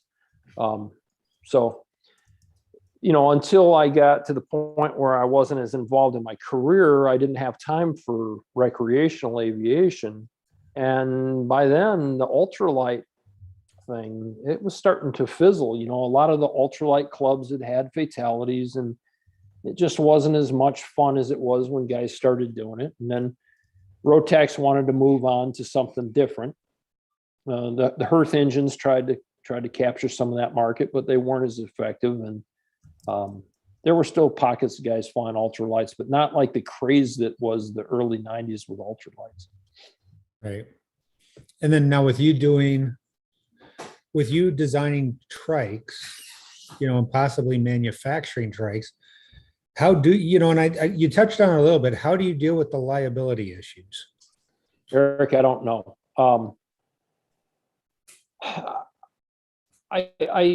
So here's the thing. Here's my take on liability. In America, if you want to earn a lot of money, you assume risk. The days of getting rich by cutting down all the trees and being a lumber magnate or building railroads or mining, That's all locked up by big corporations. So how did I make a lot of money in my career? I managed and assumed risk for the airline as a captain at the airline. How do other people make money in our society? A lot of the big cash flow businesses have to do with risk management and risk mitigation. And they'll do it for you. You might have a problem on your property, or you might need a roof replaced, and they'll come do that work for you, but you're going to pay them for it. So I kind of view this in that same light, but the disincentive for me is I no longer need to go out there and swing a hammer or drive nails to make a living. So I have to find a way to isolate my personal assets from legal attack, or it simply won't happen. I think the better thing for me is to build a design and sell it to somebody and have them produce it as their product. I was just going to say that would probably be the safest, Yeah, because what is it? There's a few paramotor companies out there now that are US based, and I wonder how they're getting away with it. Of course, I'm sure they're incorporated and they have their, their own. Well, I'll tell you one thing I have considered is I have a younger son who's a very proficient welder. He's a professional welder. I could set this up as his business, and he doesn't have the passion for paramotoring that I know of. We've messed around with kiting a little bit, but he doesn't live by me. And I've thought, this would be a way for someone with young person's asset level that's really not going to be exposed to much in the way of litigation, because the first thing these lawyers do when they sniff around to see if you're likely to be a good candidate for me to sue you is how deep are your pockets? And if you don't have any assets or money, they're going to tell their client, well, we might win this, but there's nothing to recover. So Can't squeeze blood from a turnip. Yep. So that might be the perfect type of a sideline business for a young guy without a lot of exposure. But this product liability thing doesn't go away as you age. A Piper Aircraft learned that the hard way. They had people modifying airplanes that were built in the 40s and crashing them in the 1980s and suing Piper. And the airplanes were manufactured in the 30s and 40s. And they would have done anything. They would have bought those airplanes back and sent them to the scrap yard or shredder to prevent the exposure to the liability that pretty much drug aviation down the toilet. It wasn't until George Bush signed the Aviation Revitalization Act in the mid 80s there, or in the late 80s there, that there was a period of time for 5 or 6 years where not one single airplane was built in the United States because of their fear of product liability concerns. You think that's why so many of these products are built overseas? I know that's why you can't solve the litigation over the ocean to go after a company that built something in France. It's just not going to happen. The courts aren't going to support it. Right. And they're certainly not going to support it to the level that they did in the United States. Right. Yeah, it's an unfortunate reality, and it needs to be solved. If we're gonna do anything like this, Now the way that Philip's chosen to do it is he flat out sold a couple of his designs, a couple of things I helped him work on to Mark George there at the Paris WAG, and who knows if someone. So Philip built a strobe. It runs on a cell phone battery. He designed the circuitry, proprietary designed the circuitry, ordered a bunch of circuit boards, soldered up a bunch of them, gave them to all of us as friends. But let's just say hypothetically that one of those things caught on fire and burned through somebody's riser and caused them to fall from 5,000 feet, and they could prove that that's what happened. Or maybe they don't even have to prove, they just make the accusation that that's what happened. And the guy was a high wage earner. Let's say he was a doctor or a dentist, and he really enjoyed paramotoring. And he left a widowed wife and a 9-year-old and a 13-year-old who still needed to go to college. And he left them with no income. Well, I don't know how you defend against that. And I don't know where assuming both parties had assets to go after, both, in that hypothetical case of my buddy Philip and then Mark, I don't know who would be insulated given that the design of that product was sold off. That would be one for the courts. And, there might be some legal precedent out there that would help you figure that out. But I don't, that's beyond my Right. desire to even care. Yeah. Hmm. So, yeah, product liability is a concern, but I don't think it's as big a concern. And, the guy that I talked about here in Florida that had the fatality in one of the contraptions that he had built, he dodged a bullet, but it might not have gone anywhere. I mean, this guy was welding these things up in his garage in Michigan, and what are they going to recover from a guy like that? $100,000 worth of machine tools and inventory, and then a lien against his income in the future. Right. The lawyers are looking for people with more money than that. Right. So Interesting. We have crested over 9:00 p.m. and we've been talking for more than 2 hours. That's I can't insane. believe that. Yeah, I That's know, ins- it just flew by. I mean, boom, just like that. If you guys were looking in the super chat, the first 5 people, and somebody already texted me, the first 5 people that text me, their name and their address, I will send them out some Paraswag USA stickers and some ClearPropTV stickers. And if you won some merch from us, I already sent you out some stickers and stuff also. So Deweese, you already got your stickers. I think I put stickers in there. Deweese, I put stickers in there. If I didn't, I'm so sorry. But anyway, any other questions in the chat? Any other questions for our panel? I just want to say this was a great show. Todd, I don't think I've ever met you, but no, we met at Mountain City. okay, all Yep, right. we met I met both you and Jade at Mountain City. Yep. Okay, I want to go back and watch the video of you building the trike. Yeah, take a look at it. Do that because it is really intriguing. The only input that I have to say is make accessories. Nobody makes accessories for trikes. Do you know how hard it is to find skis? We all might not have that problem. Not a bad idea. Not a bad idea. Actually, there is a guy in Florida. His name's Marty. He makes the carbon fiber fenders. He does phenomenal work. He does phenomenal work. Yeah. Yeah, we have a few of his fenders, and he made Jade a custom fender that he painted, and it looks like a flamingo for her. Oh, cool. Yeah, very cool. Yeah. So, no, but I really enjoyed this show, and you're a plethora of knowledge. Geez. And it's very Well, interesting to hear. I like your to say that I had a lot of experiences. So, Right.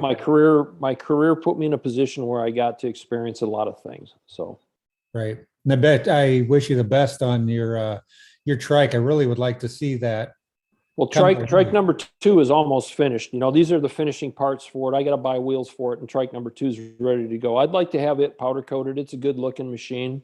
Yeah. But where I really want to exercise my, I really want to reach out with a trike build where the motor stays on the trike. It's not a backpack launch unit. Yeah. And I want to build that monstrosity that can climb. You guys have seen the Tucker Gott video where he talks about the most badass trike. And it's that RMZ 500 powered, I think it's, is that a Zenit? I'm not sure what the brand of that trike is, but it's an awesome amount of power for the weight of it. And it goes straight up pretty much. Yep. Yeah. Yeah. So that's what's coming in the future, but keep an eye on Peter. Peter's a sharp dude, and he's going to solve this electric paramotor thing. Yep. Good deal. Probably. Also, too, somebody 3D printed a motor, and he tested the 3D printed motor not too long ago. Oh, I'll Did you have to see? watch Did you that. did I'll you have see to watch that, Eric? That I 3D have printed. not. Okay. Yeah, that's pretty cool. I love this Oh, 3D printing stuff. was that, yeah, did I send you that link? We talked about the link. I don't know who sent Okay. what, Okay. but yeah. I think you sent it to me originally. Then I went and looked, and then I think I sent you the actual video that they Yeah. went and flew it. Yeah. So now you can 3D print electric motors. That's somewhere. Who would have thunk it? I'll tell you what, man, if you guys don't own a 3D printer and you like this kind of stuff, for $200, go buy a 3D printer and learn how to use Fusion 360 to program, to build. You might make something simple. The first thing that I made on my 3D printer, we got a swimming pool and it's got gates, and there's a little cap on top of the release lever to get the gate open. And that cap had been sun damaged and broke a long time ago. I spec'd it out and mic'd it. I designed the part, I printed it out. It was so satisfying. And that was my first 3D print. Yeah, you got one in the background there. So Yeah, I got the snap maker, the 3-in-1. I got the biggest one. I've been making, all sorts of fun stuff. Chase cams, and of course the Millennial Falcon is something, and a digital sundial, which actually oh, works. I did see that. That's right. Yeah. Okay, but wait a minute now. That's all stuff you downloaded the From STL. Thingsverse, and now I want to start creating. Now that I understand this, it also has a CNC and a laser engraver, so I can't wait to play with that stuff too. All right, so start learning Fusion 360. I saw the prices. It's kind of on the heavy side. No, it's not. They have a hobbyist version that's free. Okay. I did not see that one. Yeah. I saw the $1,500 for 4 years or 3 years, whatever it was. Well, that's okay. So the limitations on the hobbyist side, there's some things you can't do. You can't draw blueprints directly from Fusion. You can't print blueprints directly from Fusion. And there's some limitations to the number of files you can save and keep open and collaborate on, but it's fully functional. It supports every single function in Fusion 360. So there's an educational license and there's a hobbyist license. And you got to figure it out. And I have to renew it every year to keep mine active, or I lose all my files. But go download it. I just found it, the hobbyist user. I did not know that existed. Thank you so much for saying that. Absolutely. So start there, and then I highly suggest watching the tutorials of a guy named Lars Christensen. He's Dutch. He lives in the United States. He's an educator for AutoCAD, and he teaches 0 to hero courses on Fusion 360 competence. You can watch thousands of hours of instructional video on Fusion 360, and I just committed to it. I wanted to do it so badly. I said, every day for 3 months, I'm going to spend an hour in the morning when I'm having coffee, watching and acting along with my version of Fusion 360 running an hour a day. And in 3 months, in one day, you could do drawings. In 3 months, you had a basic proficiency to be able to design components and parts and output them to print them out on your 3D printer. No way. Wow. Yeah. Lars Christensen, Fusion 360 tutorials. Okay, I'm writing all this stuff down. And Bill H said it's one of the best shows, and Resurgence PPG said that Todd's all right. We should keep him around, and I concur 100%. Man, thanks for coming on. Hey, man, thanks for having me. It's been a good evening. So I got to talk about some of my favorite stuff with some of my favorite people. Thanks, Todd, for letting me kidnap you to the show. You bet, Lynn. Thanks for asking me. You're welcome back anytime. All right. Knowledge. I totally appreciate you. Thank you so much. Well, cool. yeah, I mean, That's just love. Yeah. I got a ton of stuff that I wrote down, and I'll go back and listen to this again. And for those of you that do not know, you can always go to paratalk.org to listen to all of our shows audio wise. You can always go back and watch these shows again, and you can even go over to Audible and to Amazon Music. Search for PPG Grandpa's Paramotor Podcast, And here we are, our third Oh, season. This is yeah. episode 108 with Todd. And man, I appreciate you coming out and hanging with us for over 2 hours. Who does that? Oh, we are like all over the place now. We're all over the place. So people say, where can I find you? And I just say, all over the place. All over the place. Yeah, I think that we're on all the platforms now. So Yeah, it's pretty cool.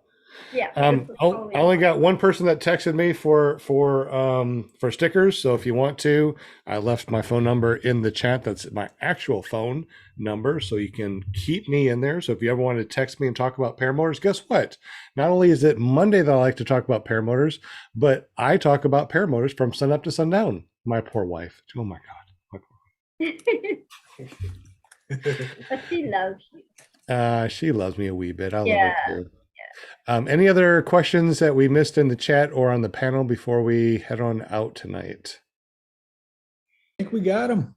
Yeah, I do too. I think we did. Well, thank you, Chatter. everybody that's listening to us live, that's listening Yeah. to us on Memorex right now, that decided to listen to our show on one of the podcasting apps. We definitely appreciate you. Real quick, let's go ahead and sign off. Let's go ahead and go through our panel real quick, and then we'll end up with Todd. So Linda Anderson, she's our ParamotorUSA.com. If you want to be on the show, make sure you go over to ParamotorUSA.com.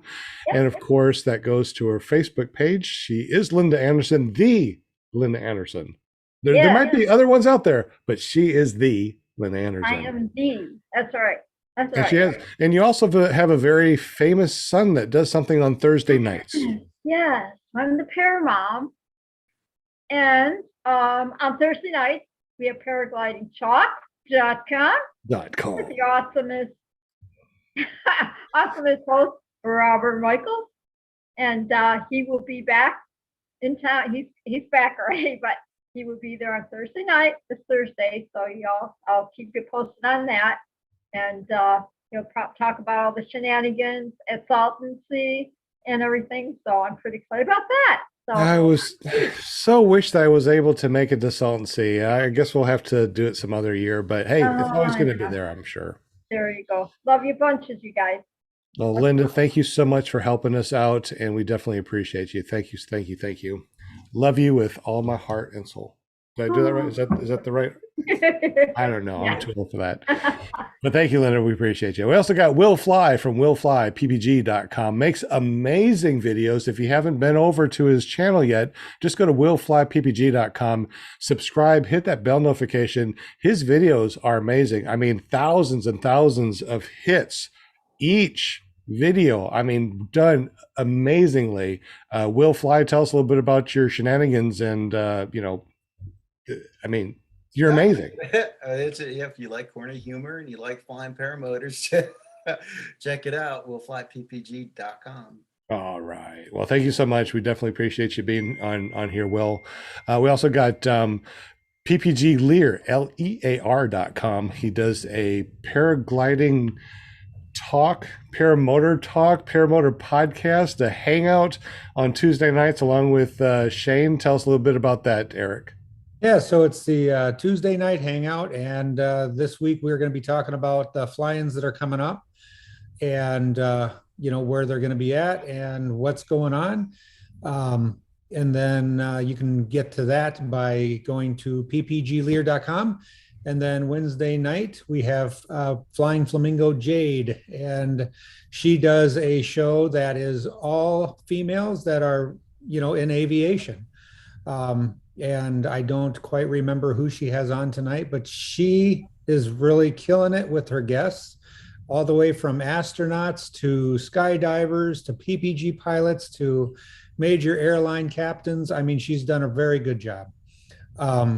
So it makes my show look not very good. But anyways, yeah, you can find her at paramotorgirl.com on Wednesdays at 7 Central. Absolutely. Thank you so much, Eric. We definitely appreciate you, your wife, Jade. Yeah, that astronaut thing just blew me out into outer space. That was awesome. I loved it. So thank you very much, Eric. I appreciate you. And of course, Todd Falstad, amazing guy, amazing guest. We appreciate you being on here for almost 2.5 hours. I know that you had so many other things that you could have done other than hang out with us, but you hung out with us, and we definitely appreciate you, Todd. All right. Well, thanks. Thanks for having me. Absolutely. And of course, you're on our chat now, our private chat. So you can come on anytime you want to, every Monday night. Come on, be part of the panel. We love for you to do that. That'd be great. Yep, exactly. So thank you so much, Todd. We definitely appreciate you. So, Thank you. Yeah, lots of, I don't know how you do that, but yep. There you go. I don't know how you do that, but that's awesome. So far, we had 2 people that texted me for stickers. So keep on texting me. I think as long as you text me your name and address, I will send them out. So go ahead and do that. But thank you guys very much. We appreciate you. This is PPG Grandpa's Paramotor Podcast, ClearPropTV.com, Paratalk.org. Find us anywhere out there that streams podcast. All of your podcasting apps that you love, just search for PPG Grandpa's Paramotor Podcast, and we're out there. Oh my God, we're out there. We're everywhere. Let me go over to the chat real quick and say hello to everybody that's still there. Paramotor Girls there, Brian Waller, Will Fly, Walter from Australia, Mickey Alberto, Eric Lear, Kevin Bush, the guy SC93. Let's see. I know there's more up there. I'm still going up. But of course, Todd with Resurgence PPG. If you haven't been over to Resurgence PPG, definitely go there. He helps out a lot of people in the paramotor community. We love you very much. Bill H. Nick Griffith. Hey, Nick, I sent you your stuff out. You should have got it already. If you haven't, give me a call. You won that t-shirt. James Robbins, Mac Fly Guy. I know there's a bunch more. I saw you. I'm just scrolling up. Dweese Milstead, Paramotor NC. I think I got everybody here. The what is that one? The Van Lander? Well, hello. All right, Vanlander. All right. Paramotor Steve, John Wayne. Thank you guys so much. We appreciate you guys. Every Monday night, 7 p.m. Central, 8 p.m. Eastern. Don't forget to go over to Eric's channel at ppglear.com, Lear on Tuesdays, and also ppgshane.com. On Wednesday, we have paramotorgirl.com. And of course, on Thursday, we got that very famous guy. What is it again, Linda? Paraglidingtalk.com. I'll be there.